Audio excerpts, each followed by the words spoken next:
Hello and welcome to Decorate It. My name is Mary and this is Wes. And tonight's episode is episode 67. We're talking about shop organization and or slash kind of a tour. Not necessarily a tour walking around with the camera of our shop, but we have some pictures.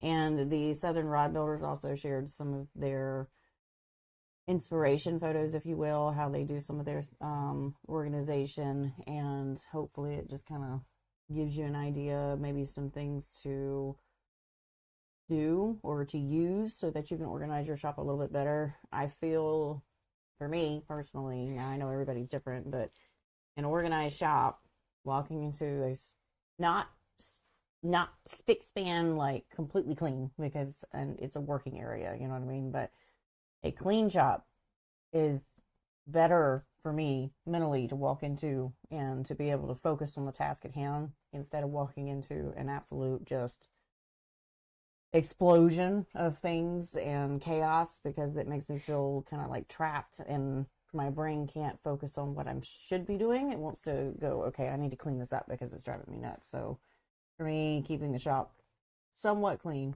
is kind of key to be able to keep up with the projects that I have going on and to not get sidetracked or feel like I can't work today because I've got all of this chaos pulling my attention in other places.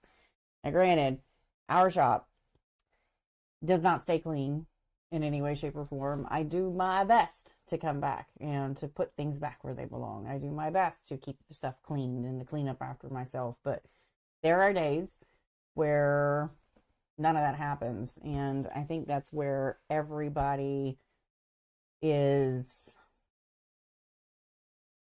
what's the word I'm looking for?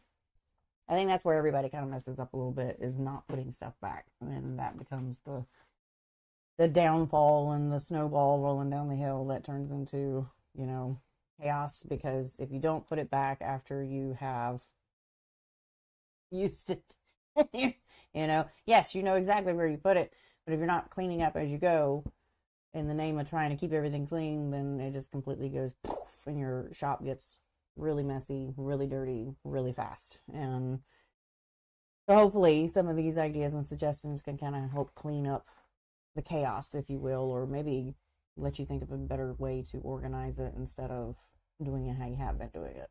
And a lot of that comes from getting in a rush, yes, trying to get things done. I'll flat out tell you this shop was destroyed the week before the expo because I was working on, 40 different sets of grips. Mm-hmm. The glue table had been just covered in contact cement. I had EVA all over the place. And I was not cleaning as I went because I was trying to get through the whole bit of everything that I needed to do as fast as I could do it. So no, I was not cleaning as I went because I had to get it done. And then when we got back from the expo, that's when it was like, okay, the shop's half empty. Let's just go ahead and clean it up. Let's go ahead and get it organized and reset the place because this is the time to do it. So Half the shop's gone, so might as well. I just will clean it because I've got tables missing. I've got racks missing. I might as well go ahead and start vacuuming.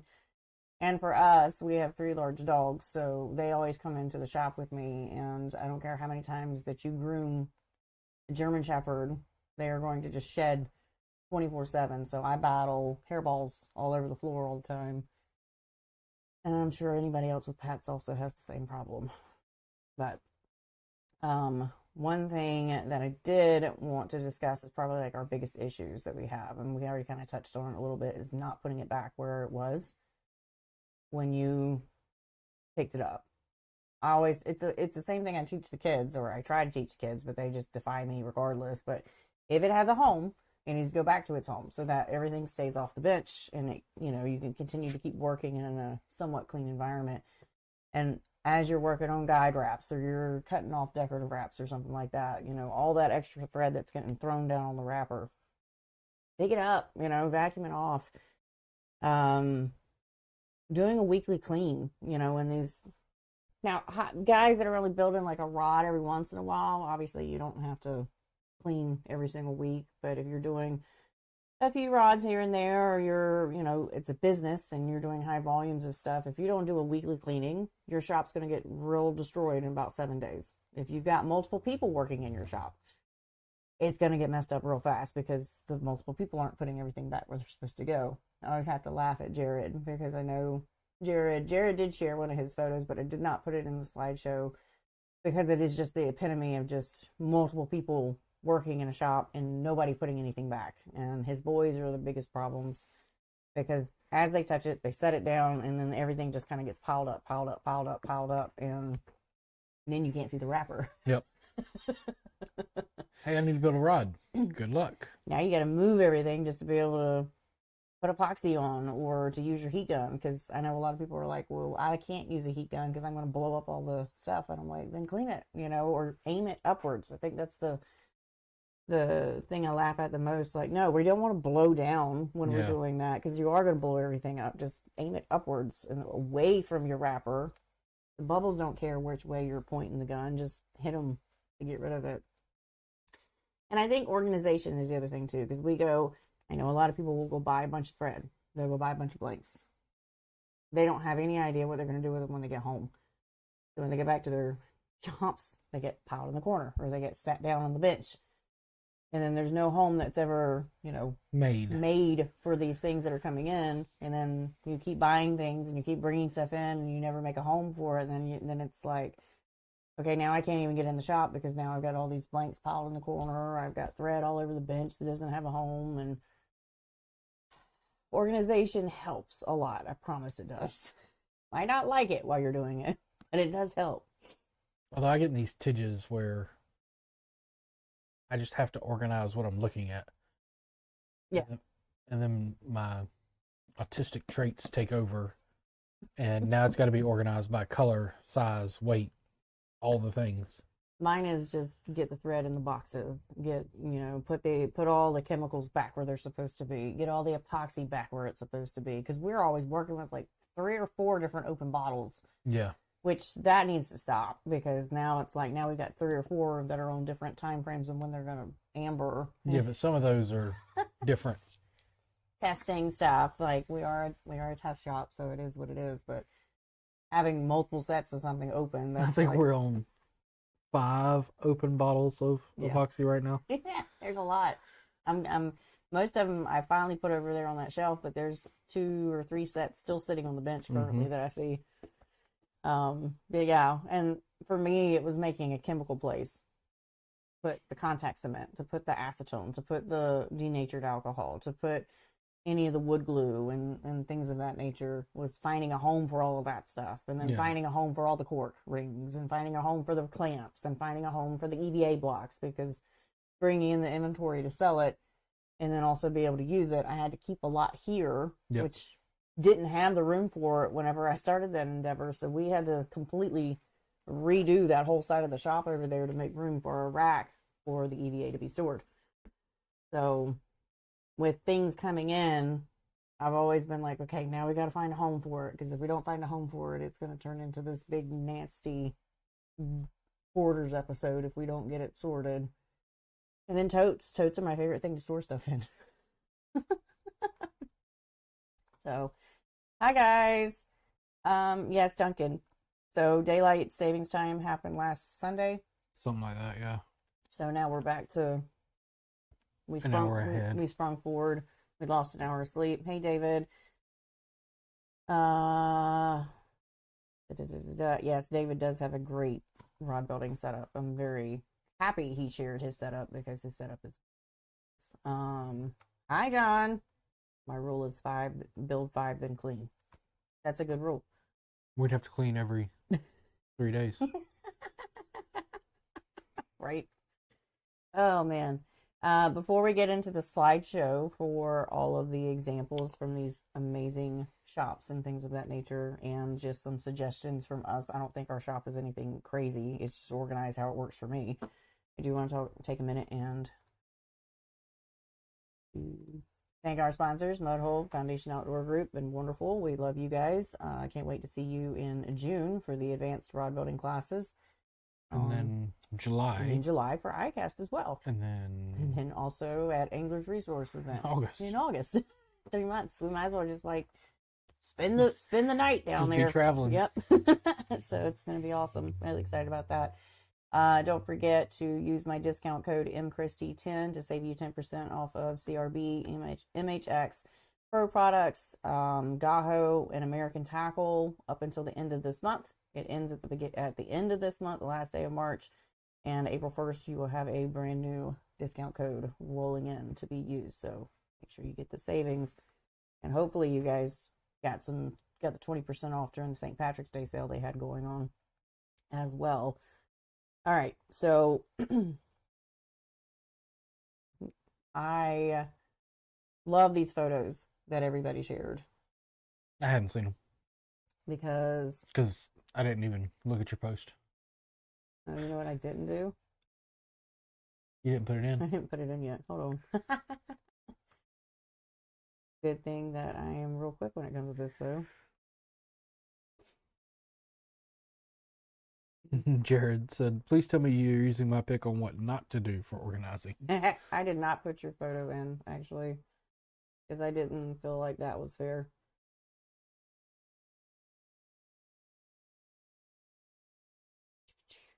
Here we go.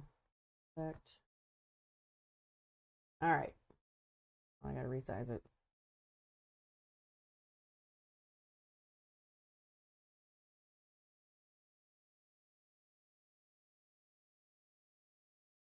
Gonna do that to me tonight.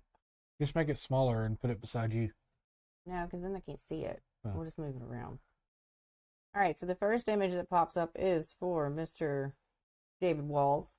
I had to find a spot that wouldn't take away from the amazing just vibe of this photo in general.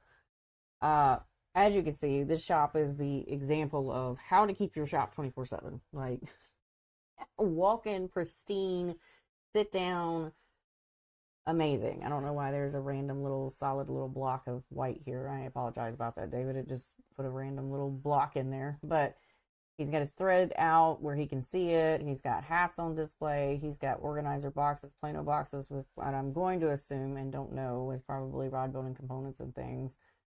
Very clean bench. Like, this is just gorgeous.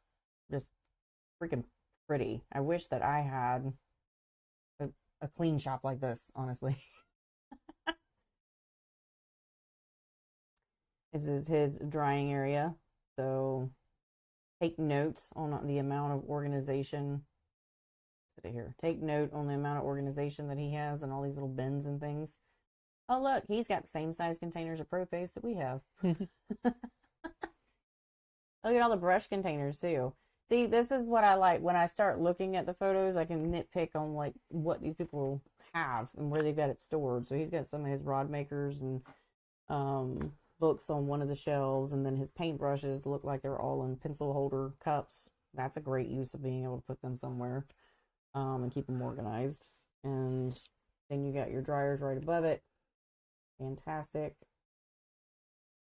Another little area of David. So mini split in check with some real seats on display on those wood shelves. I like the fact that he's got walls that he can decorate to kind of like make it feel more, not really at home, but more professional, I guess, or more just like a custom tackle shop, basically. Oh, David said those were all tip tops in those boxes. Wow, that's a lot of tip tops. We quit carrying that much. Yeah, we actually sold a bunch of that and gave it away. Another area for David. This is where he's got his components and some of his merchandise and stuff. I like that. I like the fact that he's used the slat walls to organize everything. And he's kept everything in the original packaging, so he doesn't have to worry about dust. He doesn't have to worry about it getting lost. He doesn't have to worry about it being mislabeled or anything of that nature. It's all there where it should be, exactly how it's supposed to be. I keep forgetting that it's not stretched out. I keep wanting to go over to where we can see it. And I love the floor. I love that flooring. I have to know, David, is it laminate or is it like actual wood or is it tile? Because it could be all three now. At this point, yeah. Or it could be those foam mats that click together. Have you seen those? Could be, yeah.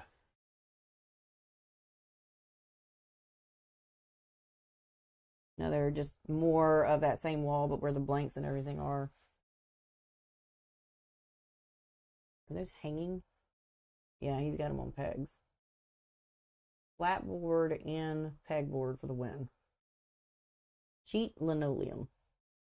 I didn't even know they made it in sheets that look like that. Very cool. More blank storage. This is the legit way to store these blanks. If you have the wall space for it. Because then you don't have to worry about them bending. You don't have to worry about them doing any warping or anything if you're leaning them up against the wall. You can have them flat. And then he's got a nice little rod holder right there. I recognize that rod holder. Mm-hmm. This is his customers area. Is this not adorable? They get to come in, sit down on the couch. It's all themed in the fishing. I wouldn't get shit done. You'd be sitting on the couch the whole time, wouldn't you? Yep. We're not allowed to have a couch in here. Because I'd be like, I'm feeling kind of tired. I'm going to sit down right now. I'm going to take a nap. But I like this because he's got that little divider, probably a shelf area right behind it, and you can tell the rods that are about to be picked up because he's got them labeled sitting right there. Like, that's a legit way to have a customer be able to come in and sit down. I don't have the room for that in here. I wish I did. And then the other side of his working area. So a lot of thread on display there, and I used to store mine out sitting. It used to be sitting out like that so I could see it. And then we got 3 King Shepherds. And then we got 3 King Shepherds. So I stopped doing that because my thread was absolutely getting covered in the dust particles of mud that were coming off of them and hair. And so I had to stop. I had to stop having them on display. But I love that some people can do this and they don't have to worry about it getting dusty or anything. He only has 7-foot ceilings, so you had to lay them that way. It works great. Your shop's, how big is your shop, by the way? Because I know this is the last photo for you. And I like that. What track is that for his wrapper? It's the CRB, but yeah, just he's got it. I mean, it's clean. It's just. It's just not the pro head. Wait on him to answer. That way I can clip it in and it'll look seamless. 13 by 40. Ah, very nice. Very, very nice. So about the same size as ours. This is just long. His is longer. Ours is more square. I have the new Pro Wrapper now. The Pro Wrapper. I'm curious on one thing.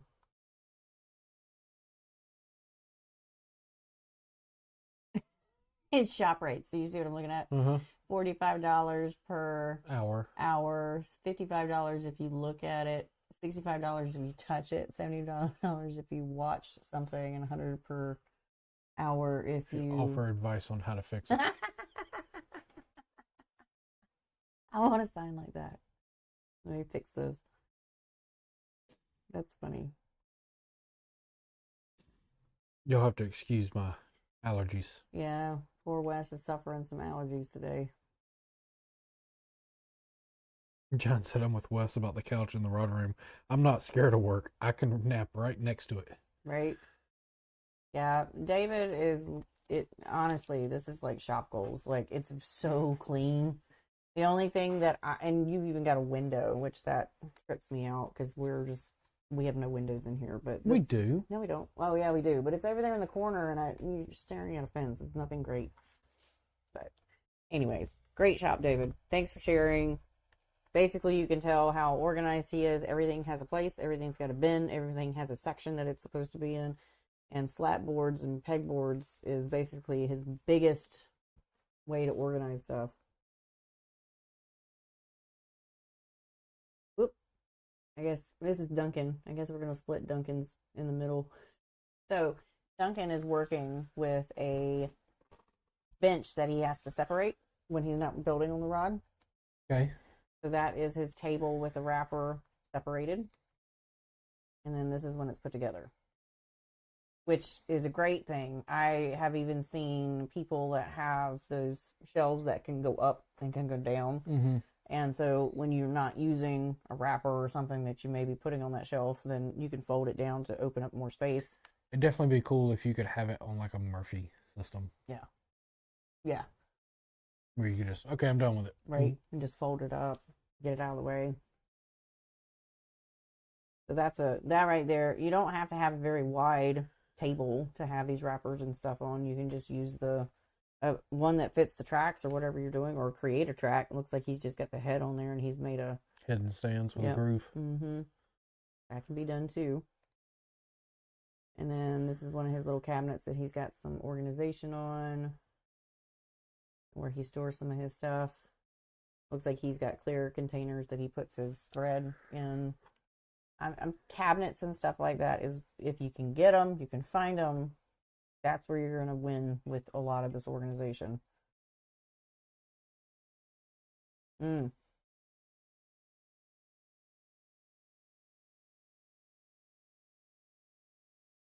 So this is John, what do you say it was? Giannini, or however you say it, Senior.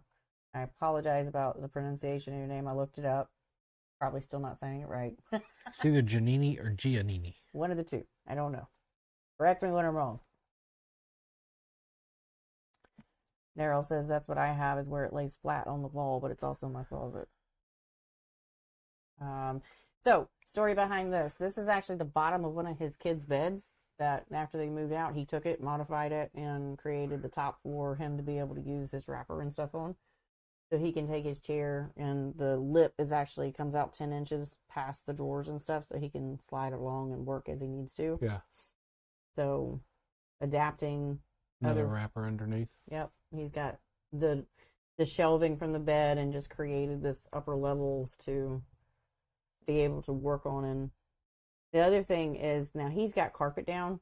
We used to have rugs. We stopped doing that. But he doesn't have a rolling chair, so it's not that big of a deal. But rolling chair with carpet with thread on the floor, not a good mix.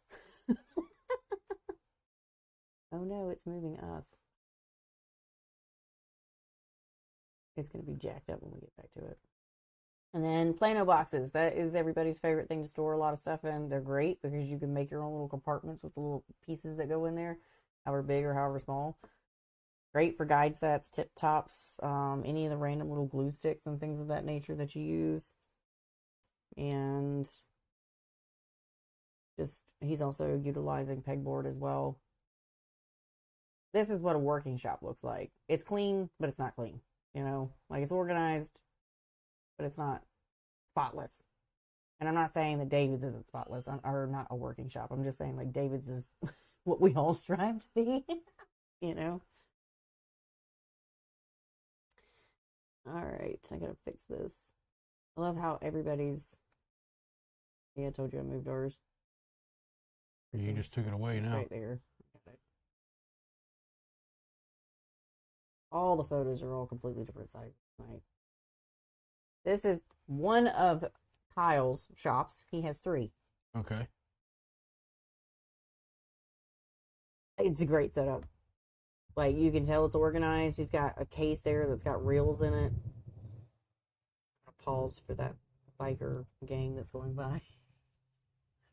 There'll be more. Hold.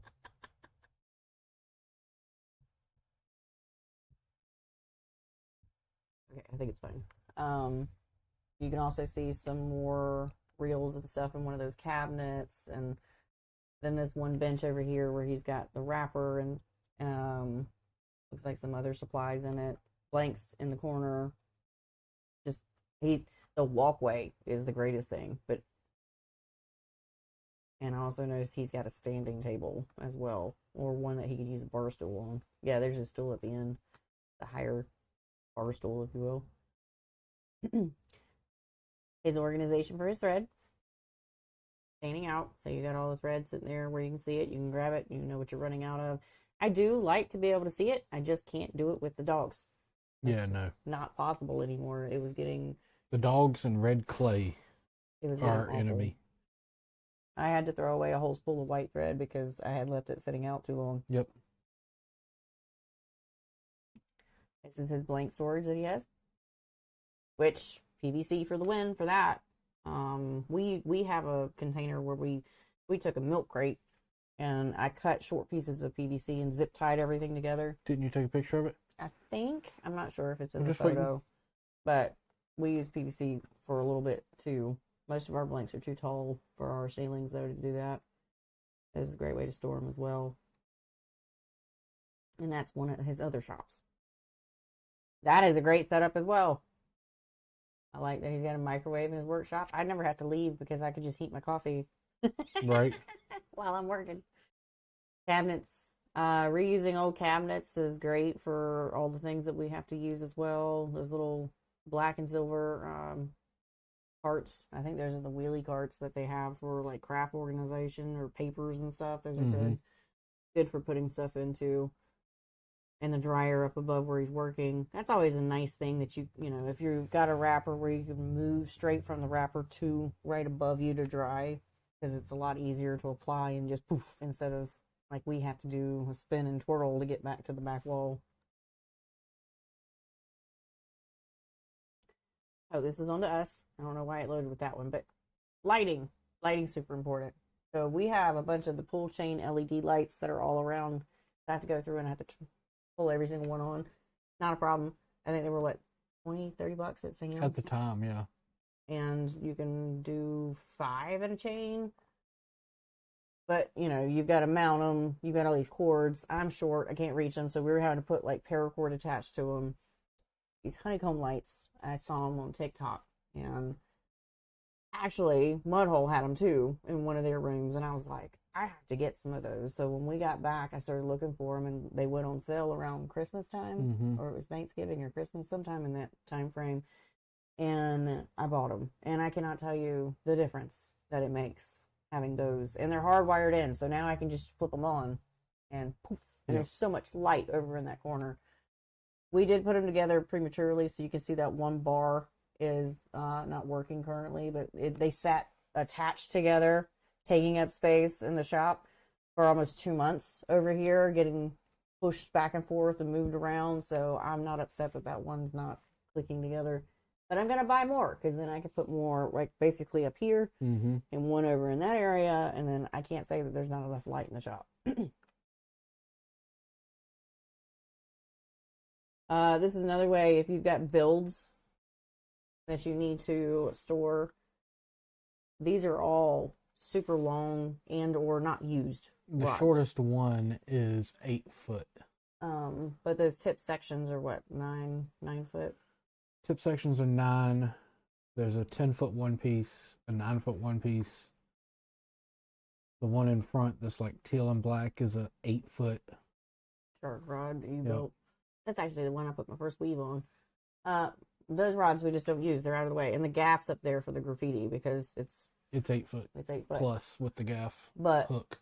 Those straps are actually for automobiles to put your rods in the car. And we stopped using them when we traded to or when we got the new Suburban, because there was nowhere to attach them in the new Suburban. Yeah, you'd have to modify the handles to use it. So we just kept them, and then we used to have not PVC, lattice strips in the ceiling that we would put rods in. But it worked, but it was a hassle getting them in and out. Well, and it hung down too far. Yeah, it came down way too far. But this is another way if you want to, store some rods at the ceiling. Those straps were $30, maybe $40 on Amazon. And they hold how many? 1, 2, 3, 4, 5, 6, 7, 8, 8 or 9. 8 rods, and then we've got some on top, just laying on it. They hold a lot of weight. My glue up table. It's dirty. Don't judge it. But this is my favorite thing in the shop. This thing that we sit at every time. My favorite thing. What you're looking at is the side that my clamps are stored in. My cork is in there, and I also have not organized it 1,000%, but there's also mandrels for gluing up the cork, and some other random EVA stuff is still stuck in there from previous years. But this is the glue up table. So anything that could be and needs to be glued up belongs to this table. So minus the EVA blocks, because they have to stay over there. But the bottom of this is 2 cabinets that I screwed together and took the doors off. I was going to put sliding doors on the front where it's open, so that barn style doors. I never got around to it. Still have the parts. I just haven't got there yet. But that's that side. On the back side of it, I didn't take a picture of this. I created 3 shelves, and then that's where all my spray paint, my glues, my contact cement, anything like the cork sealer. For example, you can reach them. Any of my glues and stuff are down there, like contact cement. And then a random, that's for the testing for varnish for the alcohol inks. But anything like that is at this table. Now I'm gonna play hell getting it back. Mm-hmm. And then what makes it awesome, ignore the paint job. I was trying something, it didn't work. I hated it. But the 2 strips on the side where this contractor paper stays on the table, it feeds up and it feeds down. So at the sides, I think I used a couple washers to make the width of it and screwed it in so that I can constantly feed paper into it. So this is the side that it gets cut on. There's no razor blades. We just rip it, or I cut it with a pair of scissors because it's just as easy. And then that's the side that it feeds from. Right here. And that's 2 bicycle hooks screwed into the table. The same depth for the paper on that board that's attached to it. And then really it's just a random metal pole that we had laying around in here.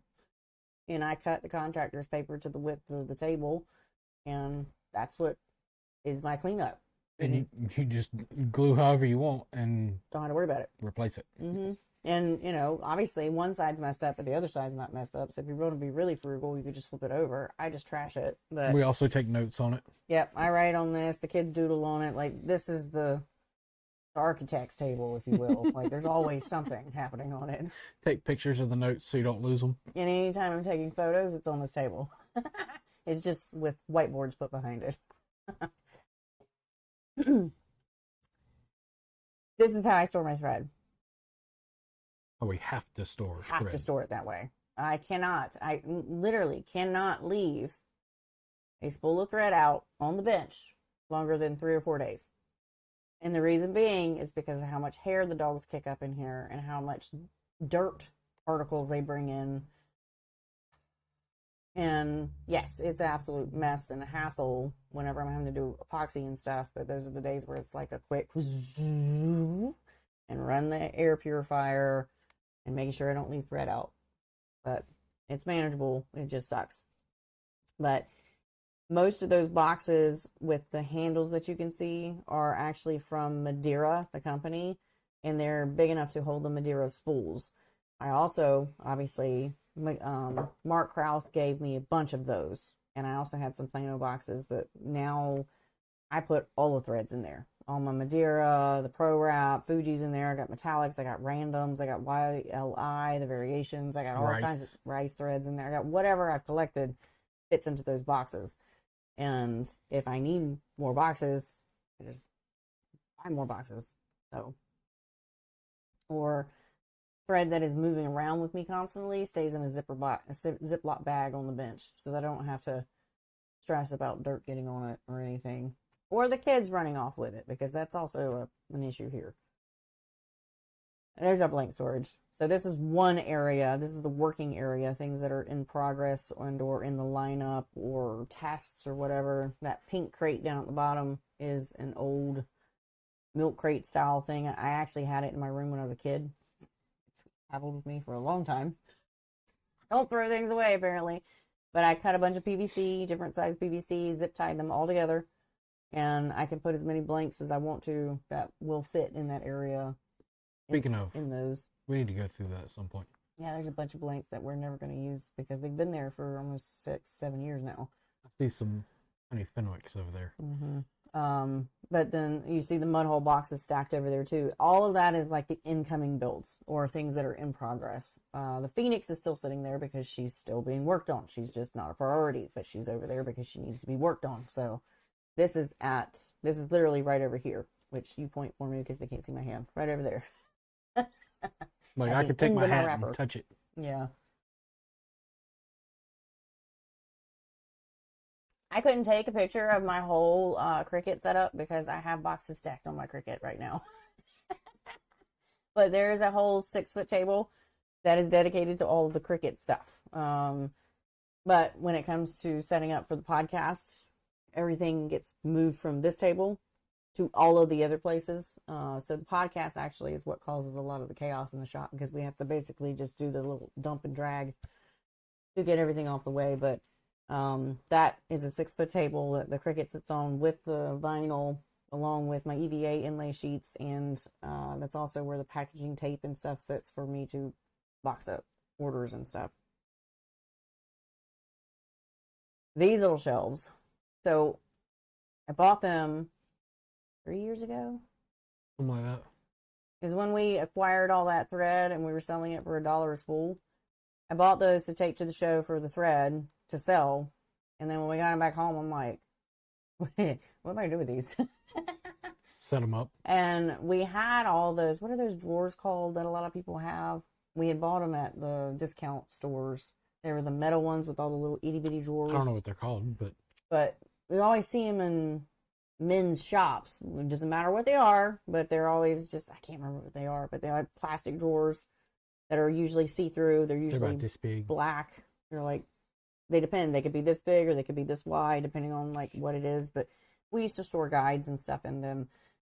I hated it because the drawers were always like getting stuck and doing stupid stuff. And this, I keep pointing over there because I'm looking at it, but it's on y'all's screen.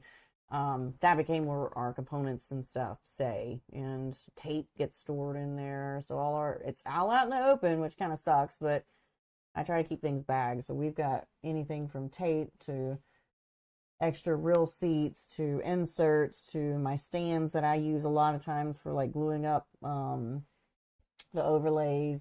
I've got guide kits in their bags. I've got winding checks, cork inlay, jig, like all the things.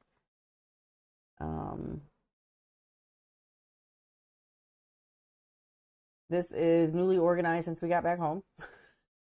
Don't laugh at my stool. I have to stand on the stool to be able to cut stuff. I'm so short. That's my bandsaw. To the right of it is a container. All that EVA that's stacked to the right of the bandsaw is all things that I have cut off of, whether it was just a little bitty trim piece or if it was like me cutting a whole like sheet off or something. That's all stuff that's been cut. So if I can use it, I put it there for me to use first before cutting into a whole other block. What you don't see is there's also a giant tote, 35-gallon tote to the right of that has all of my scrap pieces in it as well for future projects. So things like strips that I cut at 1 millimeters or 2 millimeters, they're all been bagged up and they're inside of that container. So when I need to put inlays into a thing, I can go, okay, do I have that color? And I can pull from it instead of having to cut into a new block. I also have my chop saws on the bottom, that tote with the blue that's down there. That's all. That tote is what should have gone to the expo, but we forgot it. That has all my extra rod stands and thread carriages, and there's a couple dryers and stuff in there for the wrappers that we have in storage behind us. And Pretty sure there's a headstock in there too. yeah, there's a bunch of stuff in there. And then there's also another scrap container, the white lid that has more EVA in it, and some other stuff. I think my melamine foam, the magic eraser stuff is on that shelf. My thank you to go bags are on that shelf. Like it's just stuff is what gets stored there.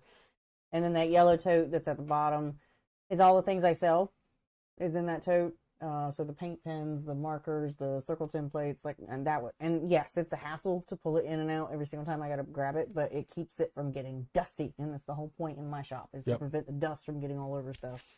Or dog slobber. Or dog, yeah. Because now Zoe's into slobbering. Wanting to lick on everything now. It's like, you stop licking the floor. Why are you licking the floor? I don't know if I spilled something there earlier. Stop. Also, I have my 3 rod dryer. It stays in its box. That travels with us a lot when we go places too. So, and yes, that is a metal lathe that's sitting right there. I have not used it yet. Mark Krause gifted it to me 2 years ago now at this point. And it's missing a few pieces that we need to get, but I haven't had time or a need to buy said pieces to get it up and running. And then this is also another favorite area for me. So the lathe used to sit on stands. We took it off the stands in the name of trying to get more organization condensed down. And storage. So I bought one of these tool things, the tool chest with the drawers. Harbor Freight. From Harbor Freight. Was it Harbor? Yeah, it was from Harbor Freight. It was Harbor Freight. Because you wasn't about to pay $1,000 for one. I didn't realize how expensive they had gotten at this point. I'm like, man, and if I That's on the cheap side, too. Yeah, that was. It's on rollers, it locks. This is what travels with us when we go to the show. We roll that whole thing out. And I love this because all those drawers now have things that used to be sitting out in random spots, getting filthy or lost or put in the wrong spot. Now they're stored. Bottom right, all my sandpaper. Masks, respirators, anything of that nature is in that bottom right drawer. Bottom left, any of the sleds or that I've built Dremel. In the Dremel, and all of its extra parts stay in that, and it still has room. I got reamers in one drawer. I got drill bits in another. I've got my bandsaw blades are in another drawer. I've got drill bits in another drawer. Everything's got a home. And the top drawer, the biggest and the skinniest, is where all my turning tools are, my mandrels, my mandrel wax, all of my tools to change the headstock, the Novichok, all that stuff's in there. Everything has a home. And there's still a drawer that's empty, which is surprising because I'm like, what do I put in this drawer? Because it's one of the skinny drawers. So it's like. Not for long because that Dremel extra stuff's going over there. Well, that goes in the bottom. And I don't have I'll find a home for something in there. Don't worry. Nate, to answer your question, it's kind of a 50-50 split depending on what she's making. What?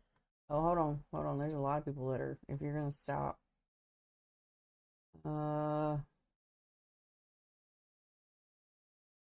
all work in places and palaces compared to me. Well, not everybody's got, we sacrificed a 2-car garage. 2-car garage for this. Aaron, not organized though. I do like the clear tackle boxes. I use those too for glides, tip toppers, and other fleeces. Love it. Looks nice. What's the ideal height for a workbench so your neck doesn't get kinked? Standing or stool height? That's preference. Depends on how tall. Mary will use a stool most of the time, whereas I build standing up.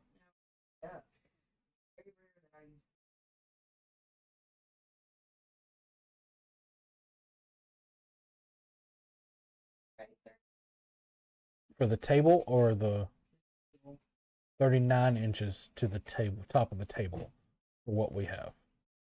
And it gives her the ability to stand or sit on the bar stool. I usually always stand at the same height. Hold on. Okay. So my table is built at 39 inches. It was supposed to have 3 extra inches added to it because I had originally was going to put them on wheels. I did not do that. However, I'm 5'2". This is where you have to decide how tall you want yours, because I was getting bad upper back stuff sitting down at the table working hunched over all the time. So we decided to do a taller one. It wasn't tall enough. So I actually had to sit down, and this is where you can kind of like take a stack of books and kind of set them up, put your stands on the wrapper, or move your wrapper up like the first section, stack it on top of it, see what's more comfortable for you, see if it's too high, see if it's too low, and then you can get your measurements from that. I built mine. I stand up 90% of the time when I'm working on a wrap for 32 hours. Some of that time I am sitting in the bar stools, but I got bar stools that are high enough that I'm basically my little 5'2" self, half sitting on them, half leaning. So I'm never actually like fully sitting on the bar stool. So the height depends on you. You know, if you're 6'2", 39 inches ain't gonna be tall enough for you. You know what I mean? You're still gonna have that upper back leaning over. Mm-hmm. Let's A little see. too far. That's a great setup call. Clean. I used to have a big office dedicated to rod building. I had to size down just a den in my house. It's amazing what you don't need. Still building. Just don't dance around as much. Lighting on point. I just got the hexagon lights. They're awesome. I love them. Hey guys, came in late. Went fishing today. Not catching. Sorry to hear that, Brian. That's why it's called fishing. Yeah, that is why it's called fishing. I like the roll paper idea on y'all's glue up table. Thank you. It just made sense for me. My thread is in the open, not good for keeping it clean, but it helps me to be able to see all the colors to come up with color schemes.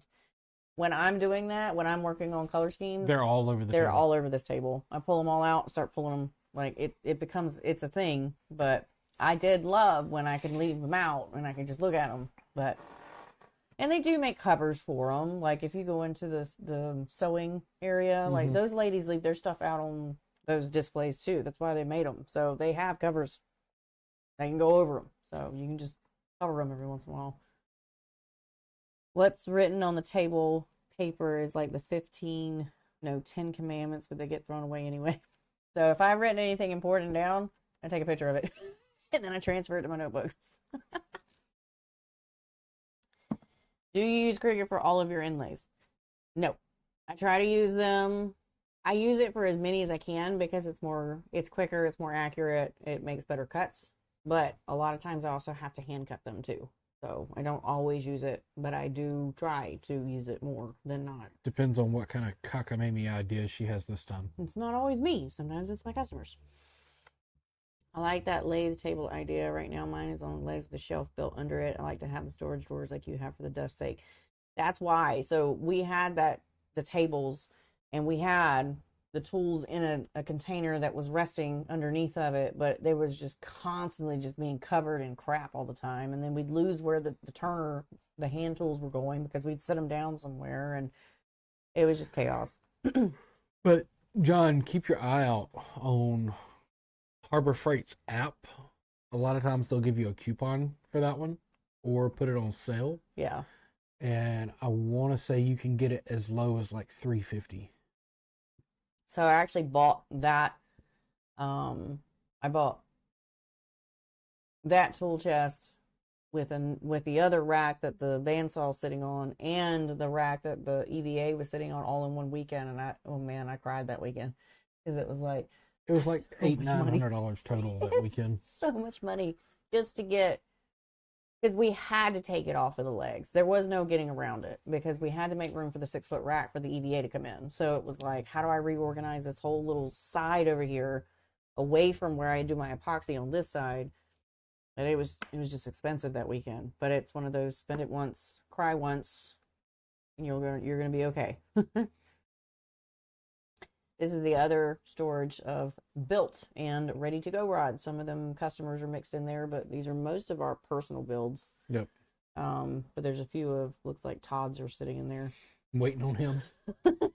Come tomorrow. So this area we actually just revamped because we used to have a wooden display rack where all of these were piled on that, and they were all beating each other up and scratching each other and stuff. So we just got 2 mud holes aluminum rod racks, and we still have space to put rods. There's still 10 spots on the back right now. And I'm loving the fact that I can get it's more organized and I can see everything better now, and we don't have to worry about the dogs coming in and hitting that other one because it was at a very drastic slant so that they would stand and knocking over rods, because they would do that. They'd come flying in the door and start tripping over rods, and then I got to worry about our personal ones breaking. So, And then we figured out also, for everybody that fussed at us about not having sleeves on our rod, my dad works for a fiber company, technically, and fiber comes in sleeve material that is used for fishing rods, and he gets rolls of it. And I finally That's put two why and two together and said, hey, can we just start getting some? So now every time they run new fiber, he brings us fishing rod sleeves. why. That's why we keep getting all these black ones. I'm like, And I'm why? cutting them, zip tying them, cutting them to length, and rolling them because it's the same material, and we're getting it for free. I wondered where in the world. I was like, how is he getting all these fishing rod sleeves? Like, where has this become a thing now? Duh. Me and you took way too long on that. Good job. We did. We could have been doing this for Everybody gets a decades. sleeve now. Every customer should be getting a sleeve now. decades. We could have been doing this.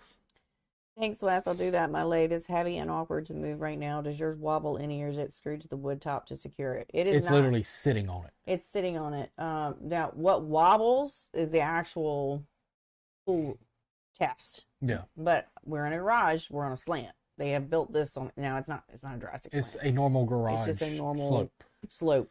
But the only thing that we had to change was we had to move the power source off of The stands. the stands, and we screwed it to the top, or Wes screwed it to the top Yep. of the table. Just get you an electrical outlet box, and then put your wiring and push buttons if it's like ours was, where the buttons are on the stands, and just mount all of that to the electrical box, and then mount the electrical box to the table. But mine just sits on it. I never have any issues with it sliding or anything unless I'm physically trying to slide it. So Yeah, but just turning even wood, acrylic, it stays. this is one thing. We have a bunch of dryers. We had a bunch of pictures with dryers, different kinds of dryers. We have a drum dryer. So this became a very necessary, you can see it over Wes's head, thing for us to be able to do multiple rods in a smaller space, because above the drum dryer is cabinets that run Shelving right there. they run all the way along the wall, and up there is extra stuff that you would keep in a garage, along with Mary's plethora of books and rod makers, and all kinds of things are stored up there. Extra tools, Our endless screws, supply of mixing cups. mixing cups that we got from Sam 6 years ago. Actually, it's been more like 12 years It's been ago. like 12 years We now. still have not gone through that thing, and I use them all the time. It's crazy. It's like they keep growing. Oh, here's another bag. Oh, there's more.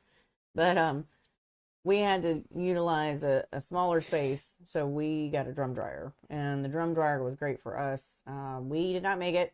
We got it from a guy named Rich. Nope. I thought it was Rich. Nope. Who was it? Roger. Roger. I'm sorry. We got it from Roger. Roger made it for us, and we originally got a. And that was 8 years ago, That was a 6 long years time- ago. that was a long time ago. Originally got a 12 foot, 15. How long did we always? Originally, it was a 13-foot. Because we were doing so many of those long. I cut it surf back rods. to 11 so we could do 10. And then we cut it back again to 10 or 11 so that we could still do 9-foot tip sections. Yeah, because we don't have to just put them on one side and face them all. They could be doing different stuff. Plus, we have the capabilities. We have the 8 on here if they're full rods. 8 on that. 9, 10. We have a dryer on the CPW that's sitting behind West, which is And then the 11. 3-rod. And then the 3-rod that can be set up. So we could dry a lot if we need to, but we are never doing that high of volumes like that. I'm usually Anymore. Yeah, not anymore. We don't have repairs and stuff coming in, so we don't have to have a lot going on. The drum dryer is sufficient, or even just using the 2 dryers we have sitting over here. This one's just a backup, just in case. But And we have to, when we do have the when we Todds get in coming those back, epoxy stages where, okay, this one's on the first coat, this one's on the 5th, but they all need epoxy. yeah, everybody's in epoxy, and it's like, This is another thing I thoroughly love that we got was these extension cords that roll up from the ceiling, because we don't have a whole lot of area on the floor in here where there's actual outlets that work, and the ones that are we have a freezer in here, our extra freezers in here, so that takes up one. We can't plug anything else into it. This thing is great because that one, you can get it up out of your way. You're not tripping on cords while it's on the ground, and you know, you can pull it down, and I can move my stationary light on my wrapper all over the place over here that I need to, because like I said, it's still dark over in this little corner. That one is what's running this camera right now. That runs our camera and this light that's on us right now. That one also will run the shop vac whenever I'm on the lathe. So that one in particular gets used a lot. And there's another one that's over there at the bandsaw that other things plug into it too. So I think we only got 2 of those, didn't we? Yeah. Love it. You should think about it if you have a space that you could use something like that. And you don't have to mount it to the ceiling. You can just... It can be wall mounted. You can put it anywhere. Definitely. And those came from Harbor Freight too. I think those came from Home Depot. I thought that came from Harbor Freight. I think they're Home Depot. That's why they're orange. Okay, well, I lied. The HDX brand. So I took all of these photos of our shop right before we were setting up for the podcast, because I went, oh crap, I forgot to share ours. So this is our 2 wrappers sit on these 6-foot benches. This is 2 6-foot tables put together. And we have, obviously, the middle area is where the lights and other random supplies of things kind of get stuck and put places. This is what works good for us, because when I'm working on something, he has a wrapper that he can be working on, or the kids can be working on. So it's not like, you know, hey, I got to work on this project, you got to get kicked off of it now. When they could be skinnier. One of the key rules is the more area you have to work, the more area you have to pile stuff. So if you went skinnier, you couldn't pile a bunch of stuff on your wrapper. So you'd have to go put it back where it's supposed to be. But ours is about as skinny as it can go, and us both work at the same time. Without worrying about touching thread to epoxy and having a light like that white one that's there. It's breaking. I need a new one. Being able to move it around so it can be put on the place that you're focused on is key, in my opinion. Mike Stevenson. So it was kind of funny. He was complaining that his shop was an absolute wreck, and then he said that, okay, fine, you shamed me into cleaning up my shop for pictures. So he shared some pictures of his stuff. Another, you can tell, Plano boxes, shelving, working on storage. He's got a dryer that's up above. I keep clicking off of it. Cabinets. We actually have a cabinet that's very similar to this that's in the shop that houses all the like office supply stuff, but he's got thread and everything in there. Once again, Plano boxes being used. You can tell that that's a pretty common thing for people to store stuff in. This was interesting for me. So we always are trying to figure out different ways to store our rods. I have never seen anybody hang them from the ceiling by the tip. And I'm not sure if it's brilliant or if it's not brilliant, but it works. It works. I just don't know if I want to hang my rod from the ceiling by the tip all the time, especially with the reels on them. But you can vacuum underneath of them really easily. You just don't, you don't have to worry about them like getting dirt piled up on them or anything. So that's an interesting way to store your rods if, you see fit, because that's just a couple of those little, what are they called? The little screw hooks. Is that what they're called? I don't remember. Little screw hooks into some wood, screw it to the ceiling, and boom, there you go. You got storage. So, interesting little way to do that.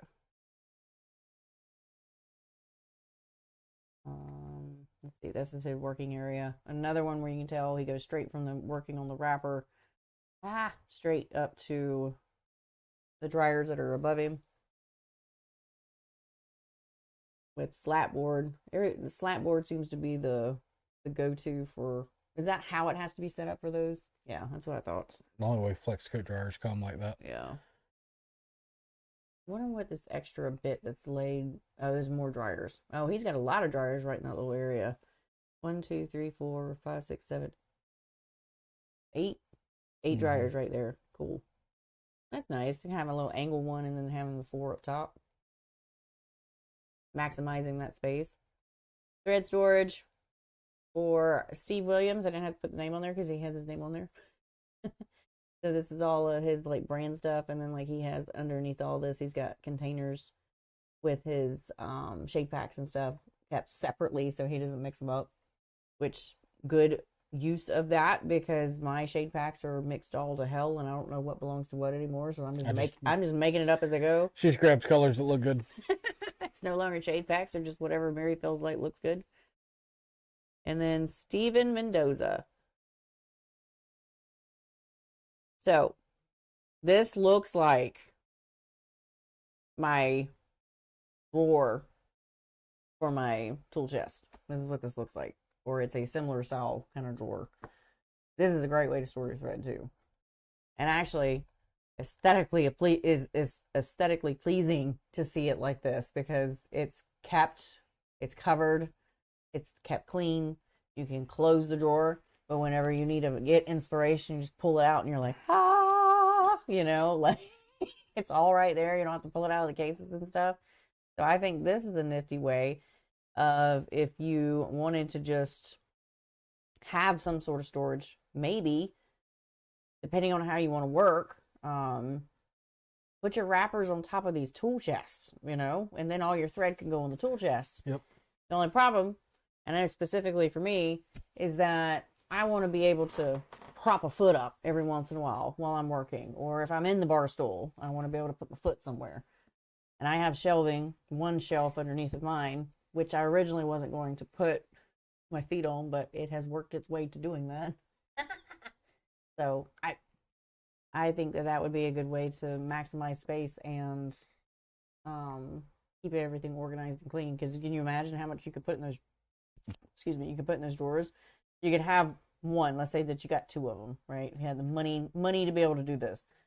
One of them could just be like thread. You can put your epoxies in there, and especially in the bottom drawers because they're really deep. You can put your epoxies in there, all your CP, anything like that. That would take up one whole drawer. You could have pro paste in another drawer. You can have sandpaper in another one. You can have one that was just for thread, all your picks, all your paint brushes. Like you could literally get everything that is needing to go in other places underneath of where you're working. And if you didn't want to work straight up against the shelf or the drawers, then you could just make a wider top, screw down to it, and put your wrapper on it so you'd be able to have a place where your knees could get underneath of it and you wouldn't feel like you were beating your knees to death. Options, right? Maybe.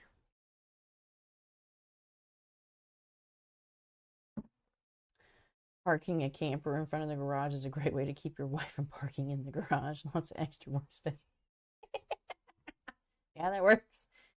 Do y'all use QuickBooks for the business affairs, or do you have a recommendation for one to use with a small business? QuickBooks. QuickBooks makes it easy. We use QuickBooks online. Like we don't pay for all the extra. We just do the online, and then we use the app to track everything else. Yeah, and it's pretty easy. Like even I can use it. And I'm terrible at bookwork. I'm horrible at it. She ain't lying. I just want to get in and do what I need to do and be the artist, creator, or whatever the case may be, and I let him do all the bookwork stuff. It works out for us. All right, so before we go anywhere else with this, we need to talk about the product of the night, which is... They're actually CRB LZR gods, laser gods. They are a slim ring. The CRB have gone to zirconium rings now. So they're lighter, thinner, and 316 stainless frames. But as far as budget for what you're getting in comparison as far as quality, they're pretty much up there. Yeah.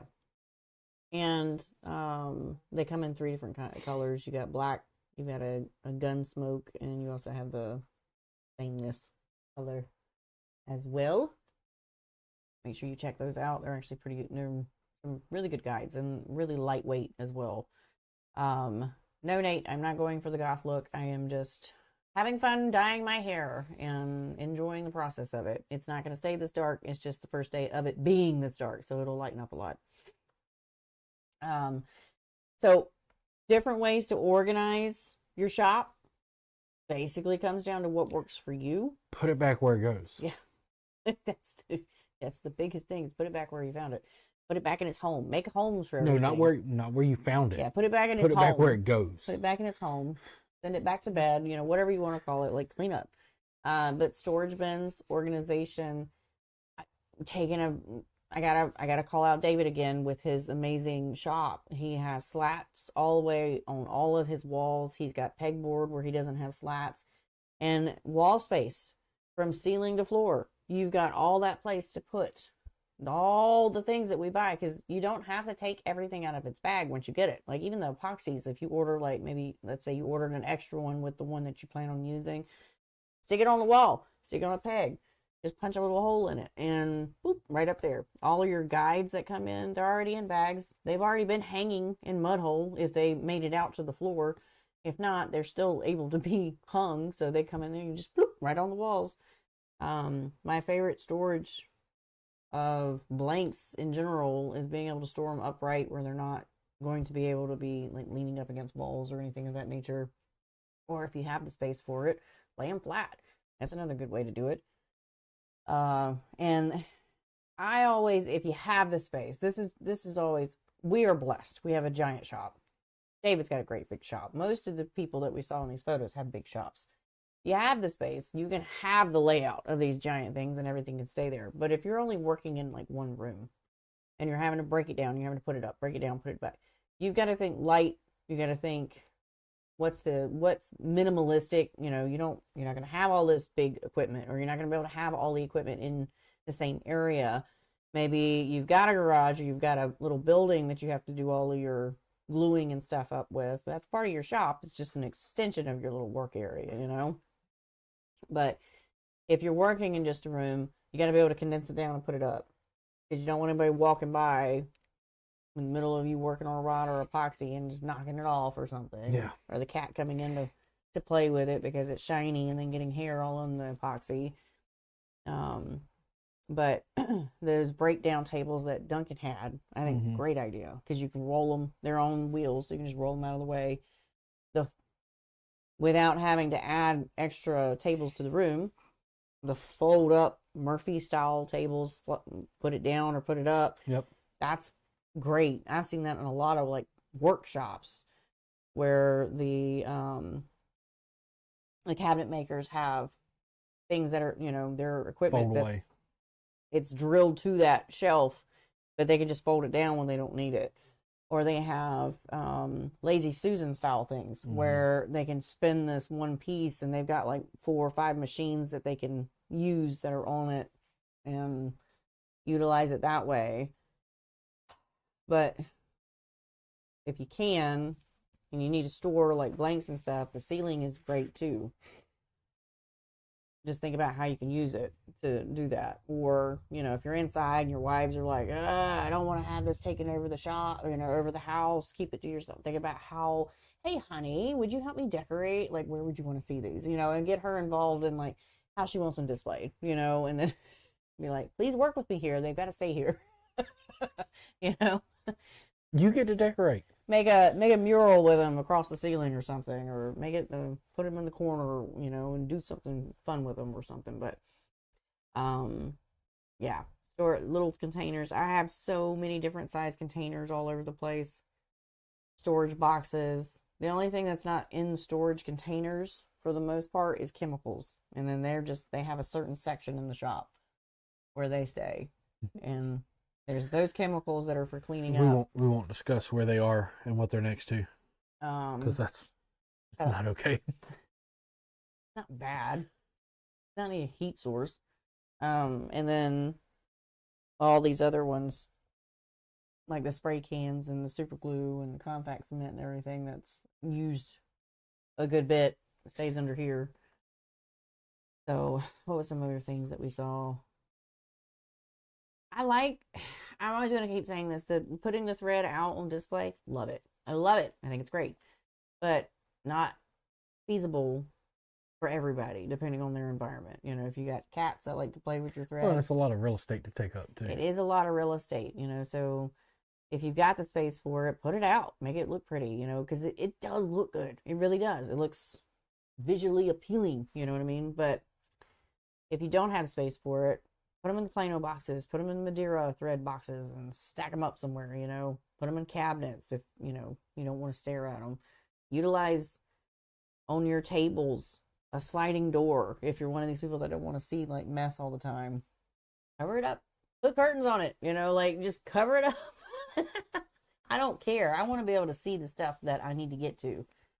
And I think our biggest issue with how keeping stuff clean is when you come in here and you start working on something, because you're notorious for not putting the stuff back until I get in a mood and I'm like, I can't find this. Where was it? I'm going to call you out because you know I'm right. Keep going. You know I'm right. Finish it. Finish it. You don't put back the picks. You don't put back the glues. You don't put back the epoxy. Everything on that side over there is the stuff that you didn't put back the other day that when you came in here and started messing with stuff. My tape's in a different spot than it was when I left it. Cricket table. Right now?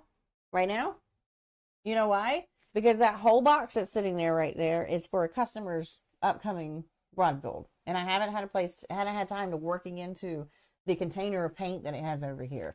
Those sheets that are over there were from an order I pulled out the other day, and I hadn't put them back in the container that's underneath of that. So I can go ahead and go on and on and on about why that stuff is sitting there. But if I don't fuss at you to clean that up, it's not going to get cleaned up. Because I use those every time I come in here. It doesn't matter. You're supposed to put them back so that it doesn't pile up. That's where I found them. Wes Christie, we just spent a whole episode talking about put them back. And here you are, blasphemous little self. I swear to God, working with him is like shooting myself in the foot.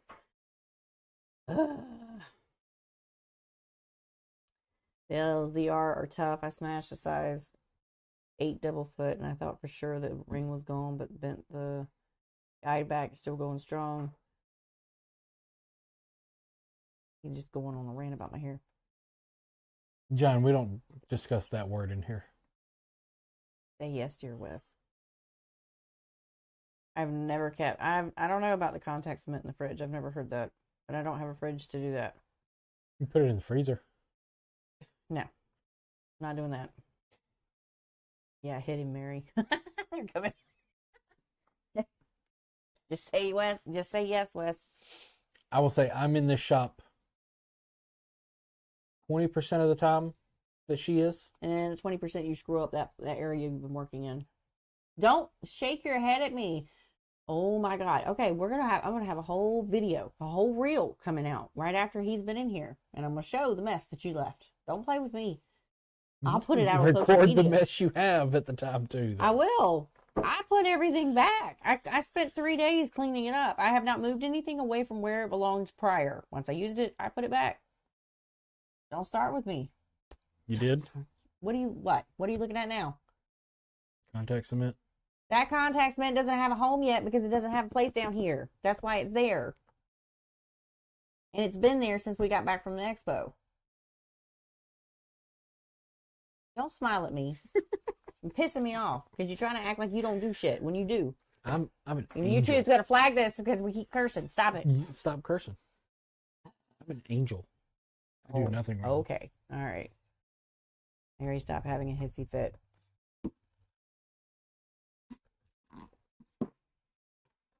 Anyways, let's move on to the giveaway where everybody makes me mad. Tonight, we're giving away these awesome clamps. Oh, the handle assembly clamps. So you get, it's either 3 or 4 different sizes. The shock cord can be adjusted. It comes as long as possible.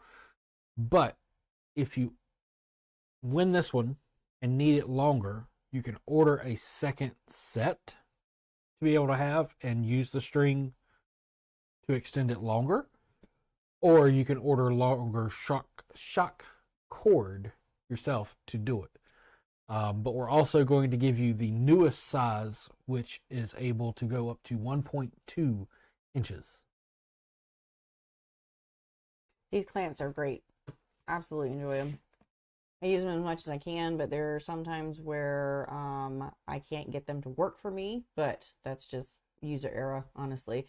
I will say, be very careful whenever you go to use them that you don't pull backwards as you're pulling it up to go to clamp it on there, because the little knots pop in and out for you to be able to interchange them. And if you don't have it locked in 100%, that the disc could come flying off and almost hit you in the face. There's a video floating around of me almost getting a black eye from mine. It was quite hilarious, but that is your PSA. Be safe.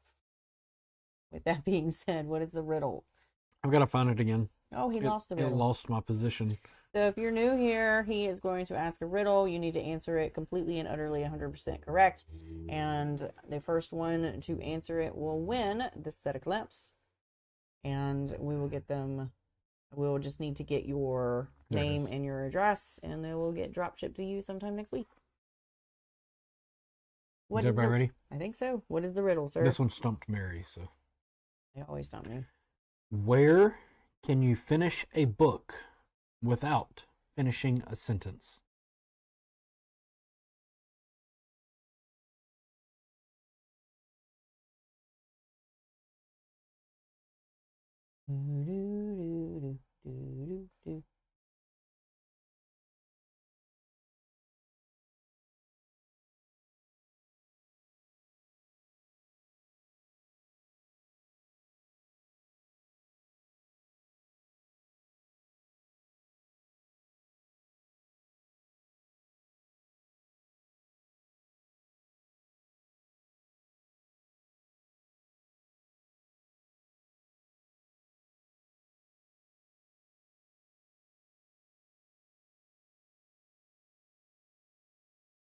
Jim Luze.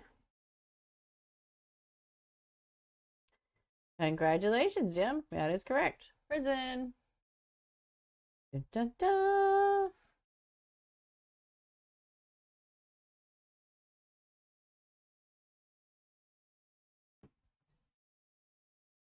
Now that we know how to pronounce your last name. Right? Say it the correct way. Sweet, Jim. So just send me a message, remind me your email, your address, and we will get them shipped to you. You'll be getting the set with the larger piece that has just come out. Which, if you haven't looked and didn't know that there was a section, there's a new product rod building section on Mudhull's site. Keep your eye on it. All kinds of new stuff rolling out. Gonna be awesome. Yay! Congratulations, Jim. Boop, boop. Boop, boop. Toot, toot. Doot, doot, doot, doot. You keep choking me with that Sorry, notebook. I'm trying to get it out of here. I know, but it's flat. That way I don't have it under, I don't want to be playing with the pen, you know? Mm-hmm. All right, so to summarize tonight's episode, everybody's got some ideas, some inspiration, some shops to kind of look at and kind of drool over, and maybe get some ideas and ways to better utilize storage in their shops for the most part. It basically comes down to whatever works for you. And I think the biggest question is usually like how tall your bench is at, you know, and that really is personal height. And if you're planning on sitting, or if you're planning on standing, or if you're planning on doing kind of a split. And like I said earlier, the easiest way is to take your wrap or whatever it is and just take the front section, stack it on books to whatever height off of the table that you're currently working on that would work for you, Mm-hmm. and then adjust it to what is comfortable and what's not going to create that pressure behind your neck or your shoulders, and then go from there, because then you can reverse engineer the math of how tall it needs to be with your wrapper on it as well. And I think that we first started sitting down at a height about like this, and Actually, a little shorter. probably, yeah, Yeah, it was a little shorter because my arms weren't this high. They were like here. yeah, it Which is lasted. better for... And that didn't work. That was still causing back pains and stuff. And then finally we went and figured out how tall of a table we actually needed. So that's why our tables are from the floor to the top of the table. It's 39 inches for me. And that's okay for both CRBs that we use and the CPW. Because they are taller. If it was the Alps, it would have to be taller because the Alps sits lower than these two. Now that's not to say that's not to say that these tables alleviate back pain completely, because it doesn't matter how long you're sitting there. You're just not getting as cramped constantly. I would like to raise them. Those are the 3 inches that I had planned to put the wheels on there.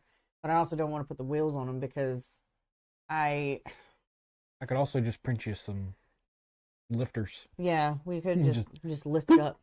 Lift it up, but then I'd have all that space underneath that stuff would get lost. So you'd be sticking books under there. Where's my book? Under books, my notebook, and then I'd be finding new places to put stuff. So no, I don't want to do that. I can put thread under here. No, let's not do that. And I think lighting is another really important thing. Finding something, whether it's adding new lights to the shop or finding that kind of movable desk light around. That white one of mine that you saw in the photos, that came from Walmart. It's an LED. It has like 5 or 6 different like settings, from a warm light to LED to bright to something. I mean, I don't remember all of them. I only use the LED bright white one. And you drag your finger across it. The pad is starting to wear out and the top is broke because of moving it around so much. But it was like $30. It's gone up since then. I think now they're selling it at like 40 or 45, and I don't think that the light itself is worth that anymore. So I'm going to be looking on Amazon for something a little bit better. But for what it is, it did really good for a long time. It lasted like 3 or 4 years. That's the second one. I've had that one for about 2 years. The other one I had for 2 years too. It's about the time before those mechanisms that fold start to wear out, and it is what it is.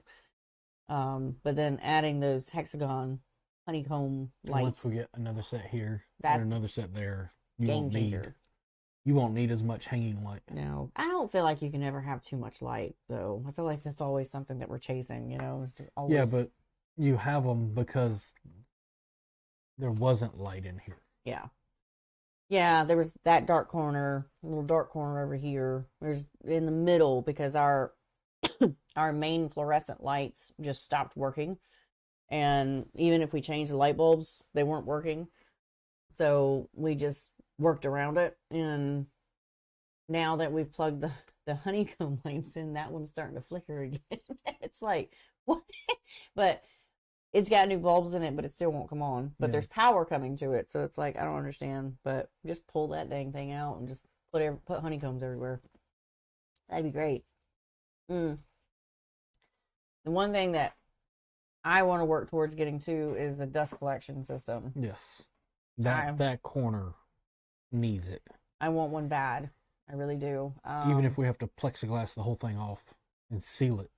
Like, we could put one of those painter curtain things up where the only thing that I've got an air filter in here, and it works 24/7 when I'm gluing or I'm turning. But I want a dust collection system for those of us that are turning, whether it's wood, grip, EVA, cork, mixed stuff. Having something like that to suck all that extra particles down will cut down on dust in the shop too. And in your lungs. And in the lungs. I mean, we can wear the respirators and the face masks like we're supposed to, but after we're done turning, there's still those little particles flying around the air for an hour to 6 hours, depending on what it is. I looked it up. It takes a long time for that stuff to settle. So that's something that my next big spend is that. Trying to figure out how to get the lathe, the bandsaw, all kind of hooked into some sort of purification over there, if you will. And I will happily hang a little curtain to, contain that stuff. Be fun. Be like, I'm going to work. Leave me alone. Leave me alone. I'm behind the curtain. And then there's another table in here that's for my leather working stuff. Y'all did not get a photo of that tonight because that table is destroyed. That has become the pile-up table because it's been since the big 5 that I have worked on that table. So I don't mess with that table. that table just has a bunch of stuff sitting on it. It had our laser on it too, but it's now out of commission, and that's just where it's landed. Because we don't use laser. We don't use the laser anymore. And Or the I need router. I know the router's over here too, taking up space. That I'm like, I could put something valuable there. That you're just wasting space right now. But I also don't like to get rid of machines that I could use for something. So Because when you start making cases down the road, I'm gonna need them. Or the laser. I mean, I can use that for the veneer stuff too. You know, I just have to. It's all stuff that, even though I'm not currently using it right now, I will eventually need it. Alice is going, don't you dare. Exactly, Don't you because dare. the minute I get rid of it, the minute I'm going to need it.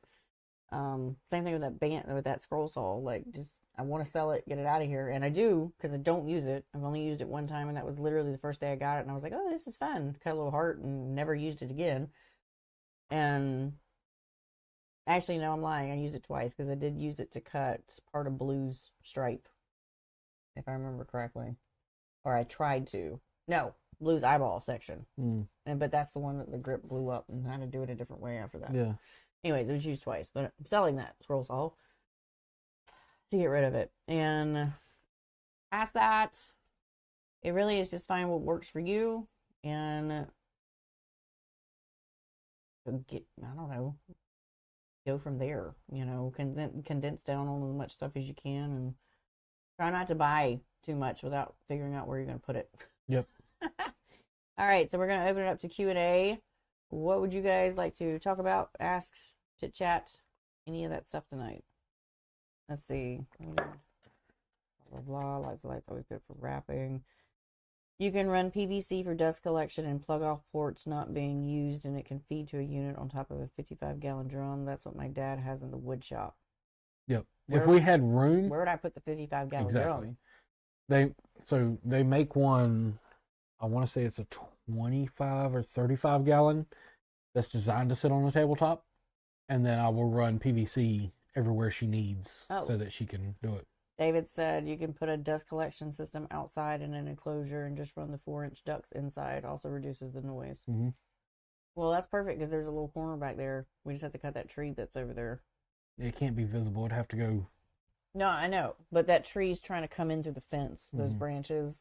I'd planned on cutting that soon. That thing's awful. An industrial central vacuum system is a great tool when turning and sanding grips. Yep. Yes, it is. What size thread do you use under your dragon scale? And thank you for your kind words on my rod on Southern. Your rod was awesome. It looked good. I love the back cap on it. It was pretty cool. And your grips, because I know those were A lot of people use like B, C, and D. big thread. I don't do dragon scales. So I can't say. But I would think B or C would make it really pop more so. At least. I think If not D. I think D would be too big. I don't know. I would say We don't C. do enough of them. If you want me to answer, C. I think C is not too big, but big enough that it would work. B would be, I don't know if that would be more of a subtle look. D, I just think you would have trouble wrapping over, but I could be wrong. I don't do them, so I don't know. I got a track system with a 2-foot long LED light hanging from the track with adjustable chain, sliding the light along where I need the light, where I need the most lighting. Love it. Overhead, barn, door, track, but using it to hang my bright LED light. Oh, that's a great idea, Alan. Hey, Juan. Dad's drum is outside under a carport. We just punch a hole in the wall over there, then. Yeah, basically, you just got to have an outlet to get to.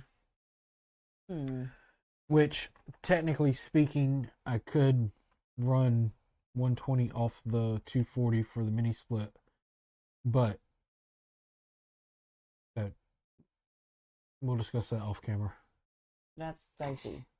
Would we need another power thing for it? I think that breaker's big enough to do it, but you may have to run another line. Oh, it's raining. You hear the rain? Yep. Do you put your permagloss on the rod first before doing guides, or do you sand where the guides go? I gotta step away and blow my nose. I'm gonna cover up the mic. Oh, that's That's a question for Wes, so you have to wait because I don't do permagloss. Yes. Do you put your permagloss on the rod first before doing guides? Do you sand where the guides go? Just go blow your nose and come back and answer. Permagloss cuts? No, I don't sand. Okay, he said if he's doing permagloss, he does it before he puts the guides on, and no, he does not sand.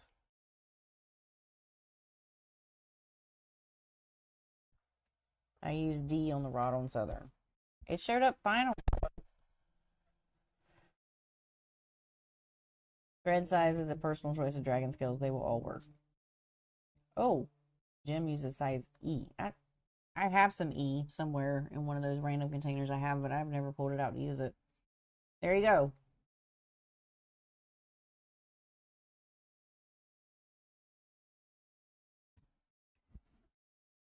I think the one dragon scale that I did as a little demo, I think I might have used A or B, honestly. I don't think I used a very big thread, but you get different looks to different size threads, so.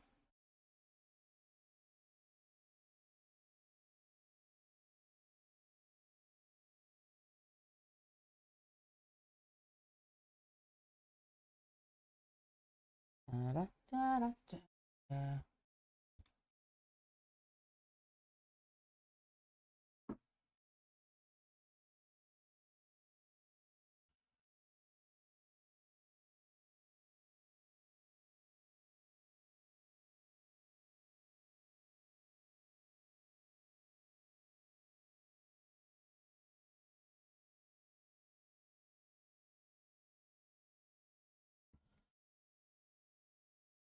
When all else fails, drywall tape.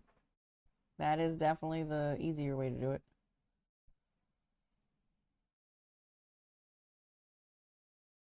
What will the next show be about? That's a great question. I'm hoping to get back to the built to cast rod. I'm gonna be honest, a lot of times the day before is when I figure out what we're doing.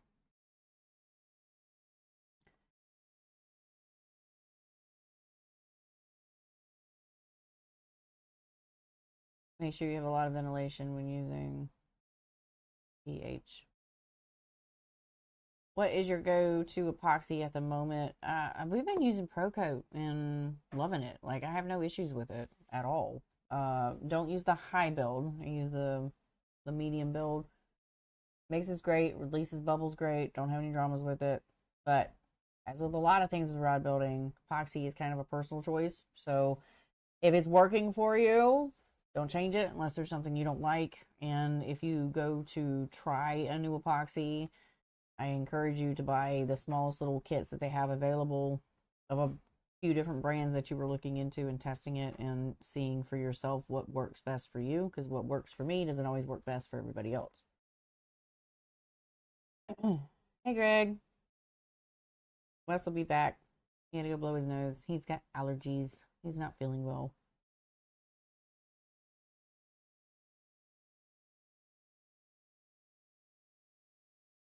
You're welcome.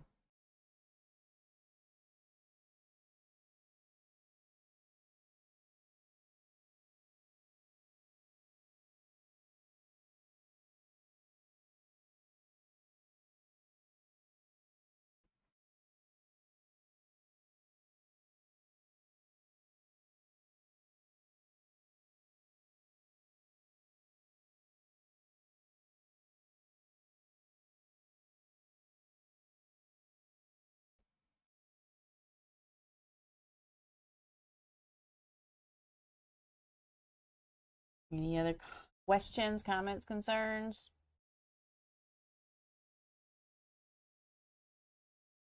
Do you use pigment marbling a lot? We like those videos. It's funny. I use it mainly for practice purposes and to make teaching videos or testing different techniques, but I rarely use it on my customers' builds because a lot of times they just want like the grips or decorative wraps, honestly. So it's kind of funny. I've only actually sold one marbling rod to somebody And that was because I was like, it would look really good with your idea. And my 6-year-old at the time, who just turned 7, actually marbled the rod for me, so I didn't even get to do it. Did you ever hear about the Big 5 rod? So, yes, Duncan. I actually messaged him and was just checking in and asking, hey, just wanted to make sure that they arrived safe and sound, because I knew that they got there. I didn't know if they were, safe. I assumed it because I didn't hear anything from him. But I finally texted him and was like, I just wanted to check, it's after the holidays and everything, and just wanted to make sure that they got there, they're all in one piece, and that you're happy with everything. And he loves them. He hasn't, at the time that I messaged him, he hadn't been able to go fishing yet because he was traveling a lot, but he loved them, and they were hanging on his wall at the moment. So hopefully he uses them, and hopefully they're not just going to sit there and be wall hangers, but that's all I know. He told me he was supposed to go fishing the next week, and I'm not going to pester him again because the rods aren't broke. He's happy with them. He knows where to find me.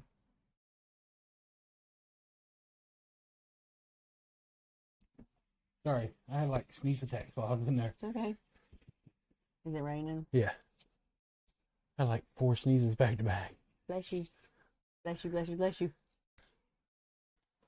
Oh, As you can tell, it's raining. got wet. Arms are wet.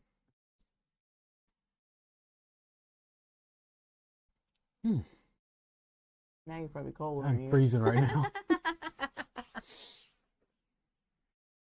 That's one thing that we didn't talk about, was having a mini split or some way to control the temperature in your hair. I just think that's important too. Off topic, we live in South Carolina. Are y'all Carolina fans or Clemson? I'll tell you the same way I tell everyone. I'm a grown man and I cannot yell "Go Cox." Wes is a Clemson fan. I don't care either way. It's I'm not just gonna be happening. honest. I just don't. I didn't go to either one of the schools, so I don't really particularly care. Love my mini split system. Mine has been a game changer. During You're the welcome. summer, yes, thank you. I have thanked you many, many times for putting that in. We didn't used to have one in here and relied off of not being able to work during the summer because it would get up 90, 100 degrees in here. It'd be awful. And then in the winter, having just little space heaters around, keeping our ankles warm. Because that's basically all they would do. Yeah, and now that thing will run you out of the shop in the wintertime. Like, you'll want to turn it off and let the door open. Yeah. Maybe sometime Wes can demonstrate working with the permagloss. It's set very fast on me, I think, because of the humidity. Humidity has a huge factor on it. Like, to the point where you'll want to know where your guides go and stop it where you know you're going to have a guide wrap, because at that point it doesn't matter. But the higher the humidity is and the hotter your shop is, the quicker it sets. And I've had it like when we were in the bonus room. I've had to do it like that, where I would do a 12-inch section, let it set. 12-inch section, let it set. And work between the guides. I don't work with it. It's too finicky. I give that to you.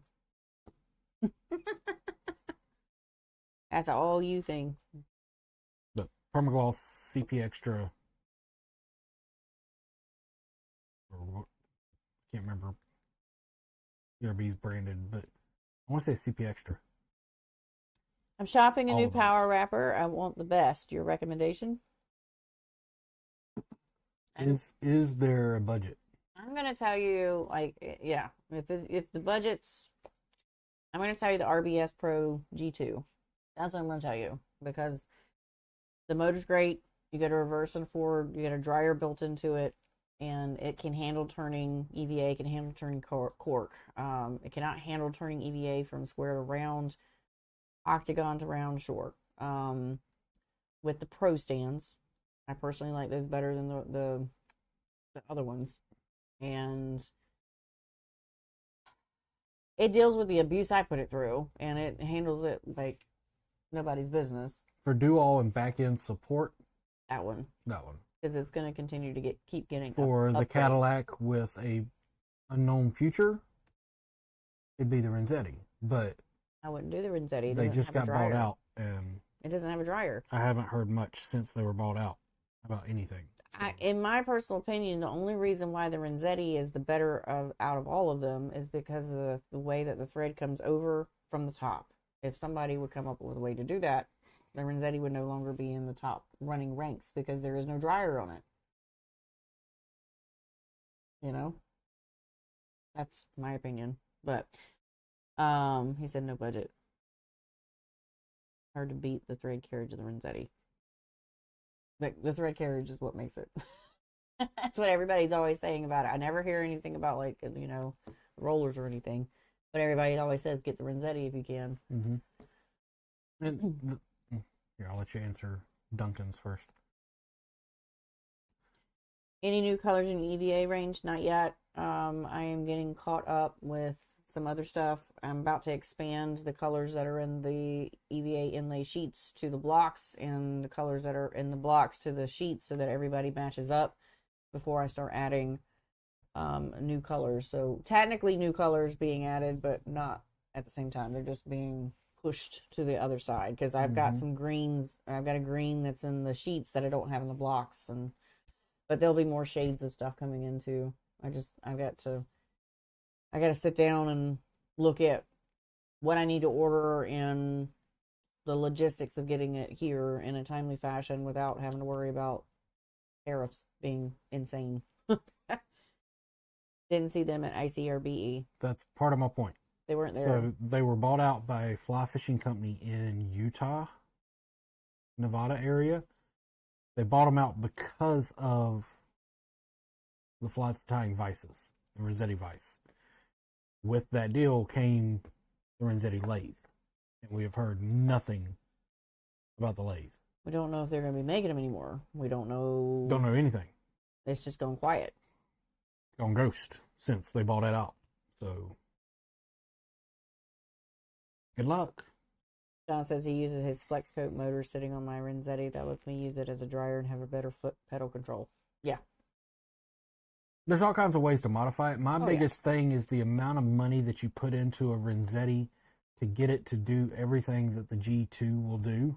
You're spending more. You're spending triple the amount. Because what they don't and tell could have you, two of the G2s. So unless you buy the Renzetti from somebody, if you buy it directly from Renzetti, you're not getting all the parts. you have to order all the parts additionally on top of it. Now you can get good deals on used ones, but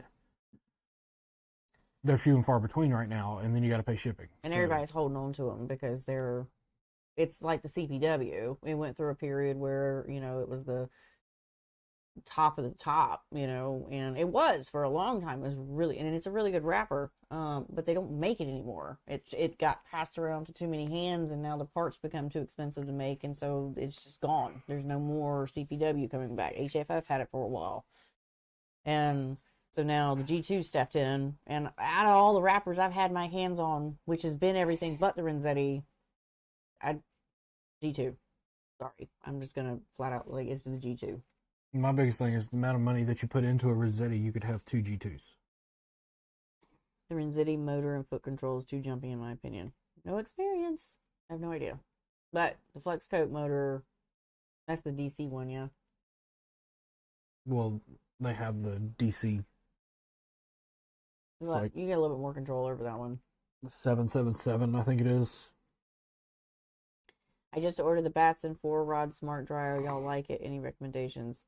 So we haven't personally had that one, but I did see it at ICAST. Was that last year when they brought it? Yeah, I think so. Seems cool. It's very. I mean, the being able to control it on your phone kind of aspect, so you don't have to actually walk out and be in the shop to do stuff. I mean, it's cool. It is. I don't have any experience with it personally, so I can't say yay or nay. The ease of using the app to be able to control it seems, I mean, it's a step up from anything else. So we don't have room for anything. No. I don't have wall space. That's the reason why we have the drum dryer, because that's all we have space for. There's not a single wall in here that I can put a dryer on at all. That'll be that tall. That's that tall, because I have all of these shelves that are up here. because this whole back wall, what is it? How long is that wall? Is nothing but shelves. So Mm-hmm. I don't even know how long or how He said, wide our I'm worried shop about is. rod length adjustment. I can see that being an issue. I don't know I'm gonna be honest. I saw it. I heard the little 5-minute spiel on it. I went cool, and I walked away because I was in the middle of getting back to my table, and I had just stopped in to say hey to Lori. So I was like, yeah, that's awesome. That's really cool. You can control it with your app. Oh, that's even cooler. I can turn it off while I'm inside. Awesome. That was the extent of the conversation, and I really I'd be didn't too look worried over about it. it. I'd have to. Well, with rods for me, My I wanna old see school 'em. mind would have to go out and look at it. I want to see it, you know. Roger sent me the digital upgrade for the flex coat motor, and I wired it for the upgrade myself. Right, it needs a rail. Right. Makes sense. That's why the flex coat As the For- slats. has the slats, so you can adjust it. Our little discs that hold them, they slide. You got screws on each side of the we can aluminum. move it. I have both CRB and BATS, and the phone feature is nice, but it disconnects way too much as the software is a third party and needs updated on their end. There you go. There's your answer. Thank you for that, David. I didn't know it was a third party. You got to remember, technology is always going to have its bugs, no matter what, Yeah. and no matter who it is. And especially in its infant years, you know, it's a first launch. I will say that 3 dryer What, see that one? is an awesome setup Because it's for portability. this is wide with the But it's a tiered system, so you But have it's- it's like 1, 2, 3. Mm-hmm. I mean, we had that when we went to Orange Beach last year. We had 3 rods drying while I was wrapping another Mhm. one, and it wasn't. Well, and they have that wasn't in the way.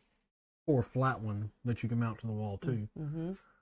We just don't have the space for that. But if you ever visit Mudhole, you can see those dryers in action in their education room. What camera do you use at the bench? When I'm putting out my social medias, it's just my phone. Literally just the phone. And what is that? The Samsung Galaxy S24 Ultras. They're like 2 or 3 years old now. It's just my phone. If I'm recording anything and putting it out as like a course or a video, it is not that one. It's the other one, my old one, The Handycam. the Handycam. These are on different cameras, but it just depends on which one I'm doing. These, if I get a third one, I'm going to have that one replace the Handycam because it's getting old. Thoughts on the International Rods results. So Duncan, I didn't look at every single rod. I didn't even go to the live show, but out of the pictures that I flipped through pretty quickly, I was happy to see the gentleman that built the bee rod win. I think that was nicely done. And that was leather that he did that on. I thought it was leather when I first saw it, but you can't always tell nowadays. But I thought that was a very nice build. And I don't know any of the other ones. Like I said, I literally went, cool. And then I saw that he had won with a couple of socials. I'm not on Facebook that much anymore as far as like my personal profile and all my personal feed. It's always answering comments on everything on the business side. CRB, y'all talking about the dryer. Mm-hmm. Yeah. The 3-tier is nice. Use it for ultralights on that table Mary showed. Yep. I have the quad wall dryer for when I have multiple builds going. Otherwise, it stays on the wrapper. I'd rather leave them on the wrapper if I can, personally. But then again, now that I'm using hair ties on this, I'm not scared to use this anymore because the rubber bands were popping left and right. The B rod was exceptional. It was very nicely done. I think. We didn't see any of the rods at the show. Weren't the top 3 from the EU? Wasn't it both Gary's again that were second? They were third 2 place? and 3. Yeah, and I'm pretty sure the guy that won is from Europe. He's from Europe. Like, they're kicking our butts. Not a single U.S. person. but I didn't have time to enter this year. But I did like the B Rod. That was the one that piqued my attention when I saw it. I was like, I like that one. Theme was there. It was fully themed, but understated when it came to the guides. That's how I personally like to do stuff. That leather work was nice, especially with the trim rings. I didn't look close enough. You should look at it whenever you get a chance. It's very nicely done. It had the stitching on the back, and he had it butted up to multiple trims, like winding checks and things that kind of like, you know how like Mark would build it out, you know, like that kind of nice aesthetic. All right. Any more last questions before we start to cut this off? I am still in the process of editing last podcast, episode 66. It was at 2.5 hours of record time, and I have gotten through an hour of it, still have an hour left. It should be out sometime next week. Do y'all use a printer, and what you recommend? I have an Epson 400. I'm not that pleased. One that doesn't require ink cartridges. What printer? That one. Oh, he's talking about for decals. Oh, we use Mudhole for it. We don't print our own decals. We don't use decals that often, but when we do, like our business logo, we just get Mudhole printers because we went through that whole journey. We had a Epson something 10 years ago that we were trying to do our own stuff with, and it just got annoying trying to find the tapes and just. So we've tried using like local people, and we used a guy for a long time, and he had good decals. He was what was his business? He's a graphics business. It was a graphic, like, you know, to do the wraps on cars and the windows and stuff like that. Find somebody local that could do that, but I just prefer just send it Mudhole, because then you know that it's going to be right. And I've never had an issue with their decals lifting or anything. You get it stuck in the wrong spot, and that's just on you, but I've ripped up quite a few of them. But they disappear under epoxy really nicely. Have they released a seminar class list for BAMLA or Mudhole yet? Not as far as I know. I talked to Bob 2 weeks ago now. Yeah, 2 weeks ago. And I gave him a whole list of things that I thought, this list was like this long. Just trying to, you know, brand new stuff that we haven't stuff that hasn't been covered. Regurgitated over the last like 5 or 10, not 5 or 10, but the last 5 times that they've done this, I guess. Yeah. Just trying to give him some new ideas, and he was like, cool, I'll get back to you. And I know there's a bunch of different presenters, so. And he's trying to bring in some new presenters. Yeah. Along with some of the same ones, but do different things than have been covered. Mm-hmm. And I haven't heard anything about Bama at all, other than. It's in August. I've still got to book a hotel room if we're going.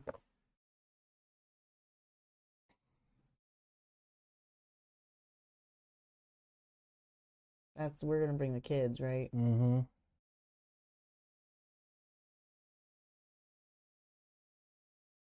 I need to do that before they get rid of the discount. Thank you. Love y'all. Have a great night. You too, Brian. How about leather grips? What about them? I briefly talked about them 2 years ago.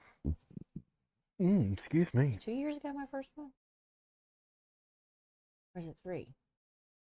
Yeah, that's one thing we could do. I briefly talked about it while I was at We should talk to Bob about you and me teaching the braided leather. You want to put yourself through that again? I mean, I will. That was a lot. I won't be using 1-inch strips, I can tell you that. It needs to be thinner. That was too wide. Although it feels amazing. But that was the mental image of that.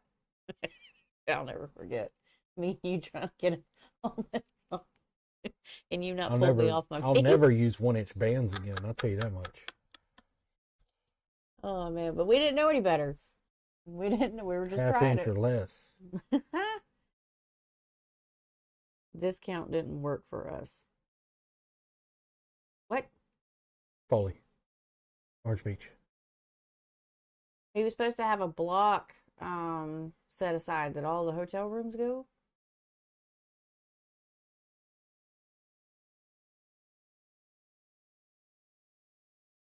Maybe I should have done it earlier. Gotta go find that post where he made that. I think he emailed it to us. Figure it out. I'm gonna need that discount though, because we're gonna be down there for a couple extra days than just the actual event. Well, that's like when we go down in June to Orlando. I'm not traveling back on our anniversary, so I just booked today, and you have to adjust the dates. Oh, I bet the hotel did it where it was just the dates have the discount, but nothing surrounding it too. Oh, it'd be dirty if they did that. mm-hmm.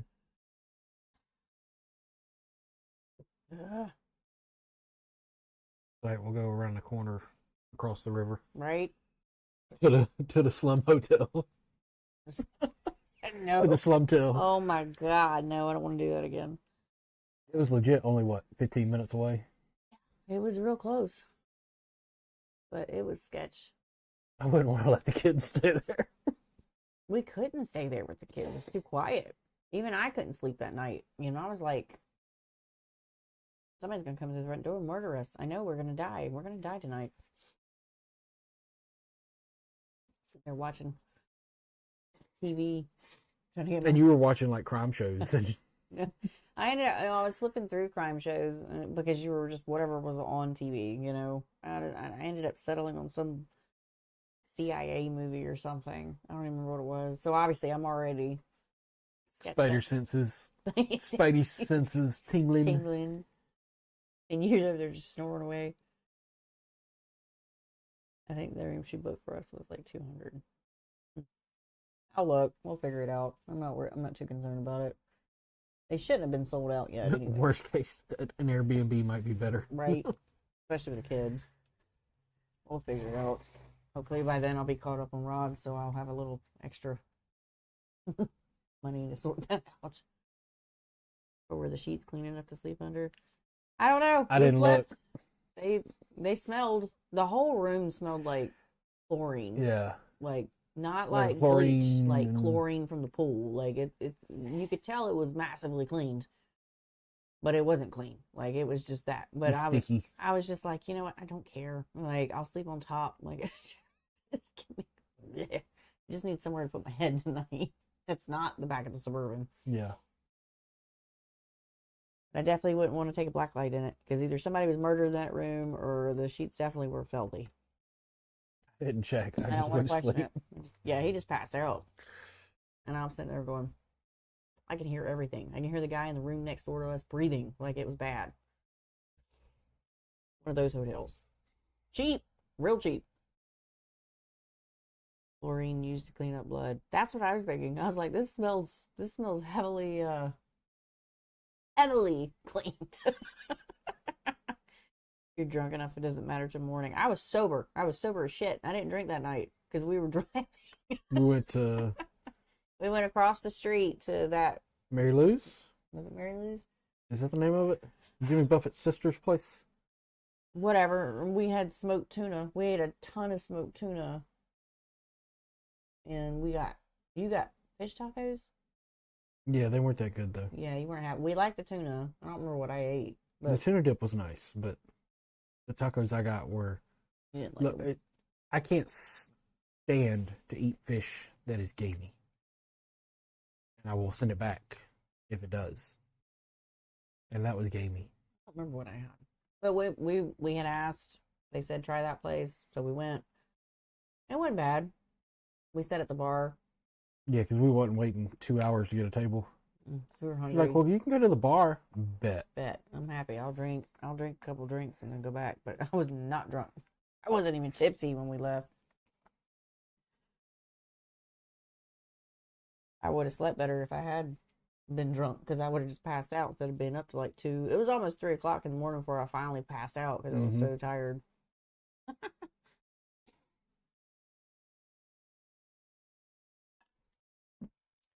y'all ever get a chance to fish, When we travel, we try. Now that the boys are addicted to it, and now that it's coming back into it's starting to warm back up, they're gonna start hounding us again. we do try to take them once a week. That's the goal. Try to take them once on the weekend. Mm-hmm. We want to nurture that kind of. At least every other weekend, if possible. We want to make it possible. Like when we don't have a podcast, we try to take them the other weekend. Or when we don't have to mow grass like we have to tomorrow, because that's an event in itself. Not that we have a big property, but it's just we have the kids involved. So, but we do try to go as much as we can bass fishing because that's what we have basically around here. We prefer to go to the beach and to surf fish. We don't get to do that very often. We did go fishing in Florida last year though, so that was nice. And I'm gonna try to go again in June when we go. 'Cause it should be better than. Brian said, "Come to Hilton Head, Captain Hook fishing charters. I got y'all. I want to so bad. I got some. It's only like 3 hours. I haven't been to Hilton Head ever before. Really? Never been to Hilton Head. Hmm. Been to Wilmington. Been to Holden Beach, Sunset Beach, Myrtle Beach. Never been to Hilton Head. On a side note, I got a new underwater drone in this week that I can't wait to take off offshore. It can go 300 foot deep. Ooh! Let me know if you run into the Megalodon. I want to see footage.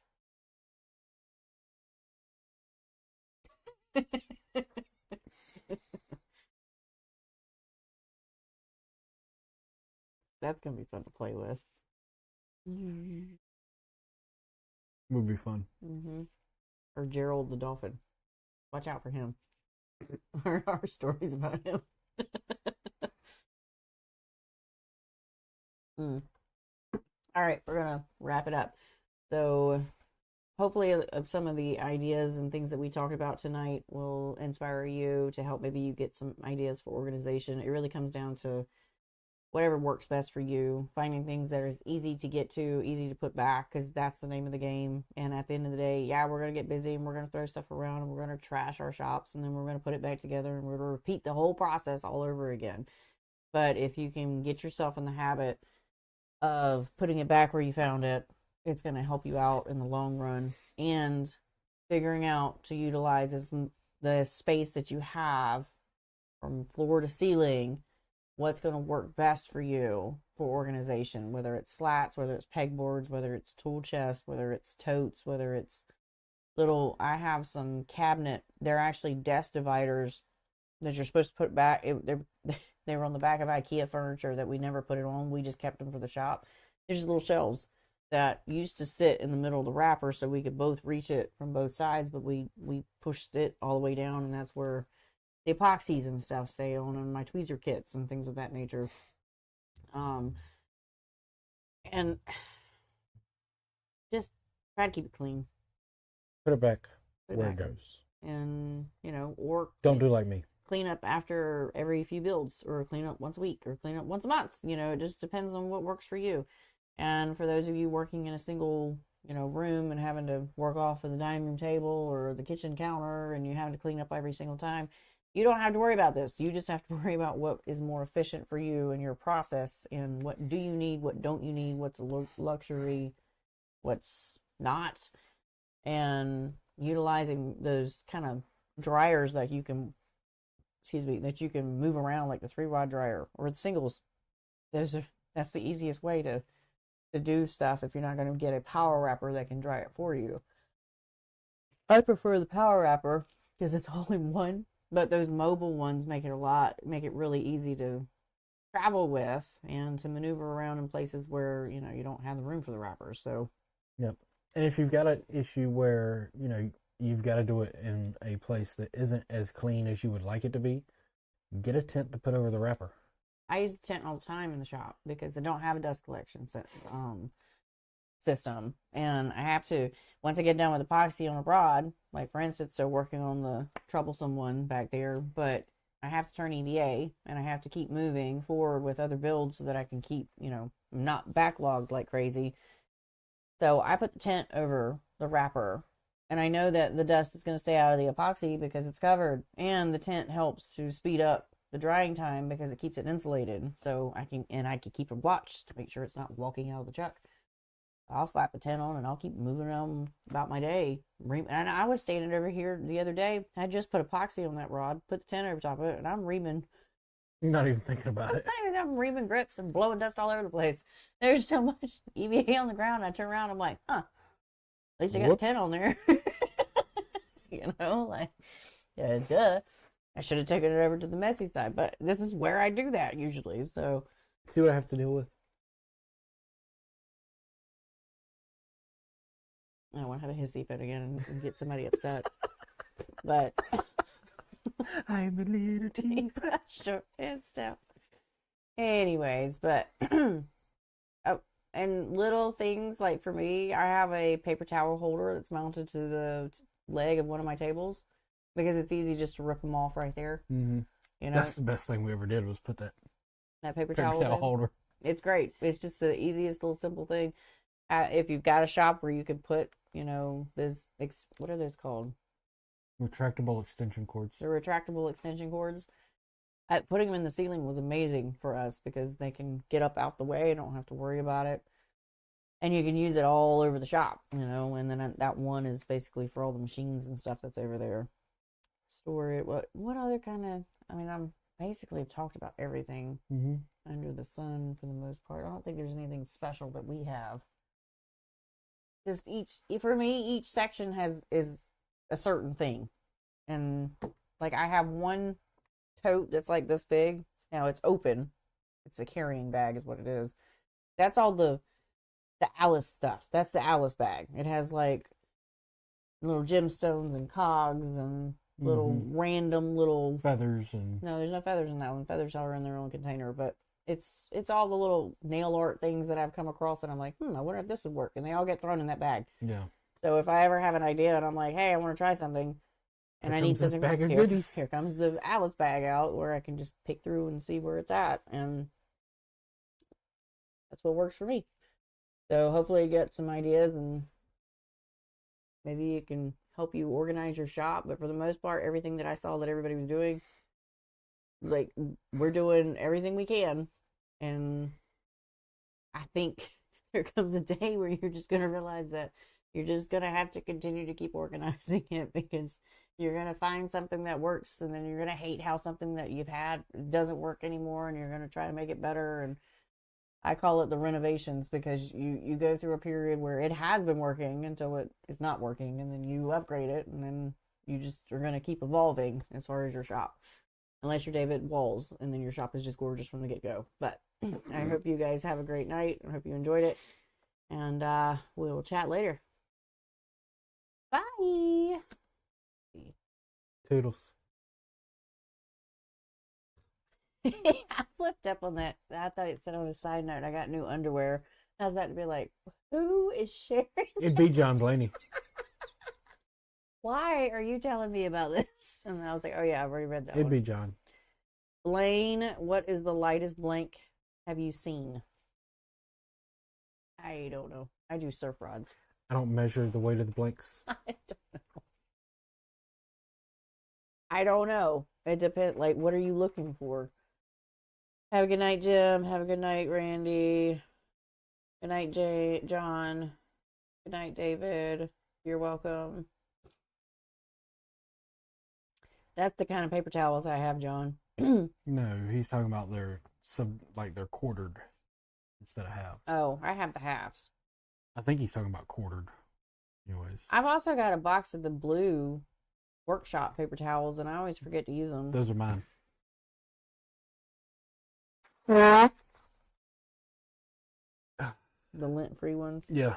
Those are the ones that came from my work van when I had it. I know, but they got put in here, so they're mine now.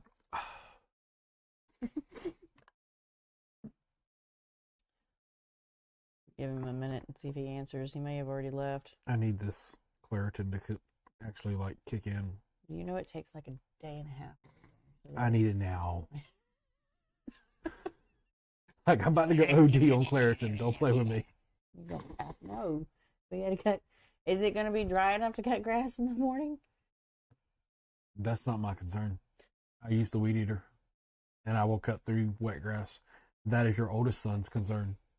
As to whether or not It is our concern. It's whether or not he has the tushy muscles strong enough to push that thing through it. The tushy muscle. It's our concern. It's his problem, not my problem. Because he's going to be complaining. It's not my problem. If he wants the money, he will push the grass. I said, not new underwear. These are inside out. See, I told you. Told you'd be him. That's it. You wear it right side and then inside out, and then you got to flip them backwards, right? The brownie half sheets. So yeah, I got half sheets too. Oh yeah, okay. Those are the ones I prefer because they fold easy when I got to do them, or I can just rip off a little piece. Big that baller status over there buying brownie. I don't buy a brownie. That's too expensive for me. I got great value. Buying a Walmart. Great value. The green pack, whatever that one is. All right, I guess he already left. I haven't seen that yet. No. If he watches it back, I don't weigh blanks. I worry about how they balance. I've never had the desire or need to build the lightest rod ever. Like, I get the stance and mindset behind it. That, you know, I want the McLaren of fishing rods, but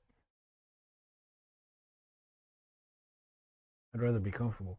I'd rather have the Cadillac with the cushy seats and massaging.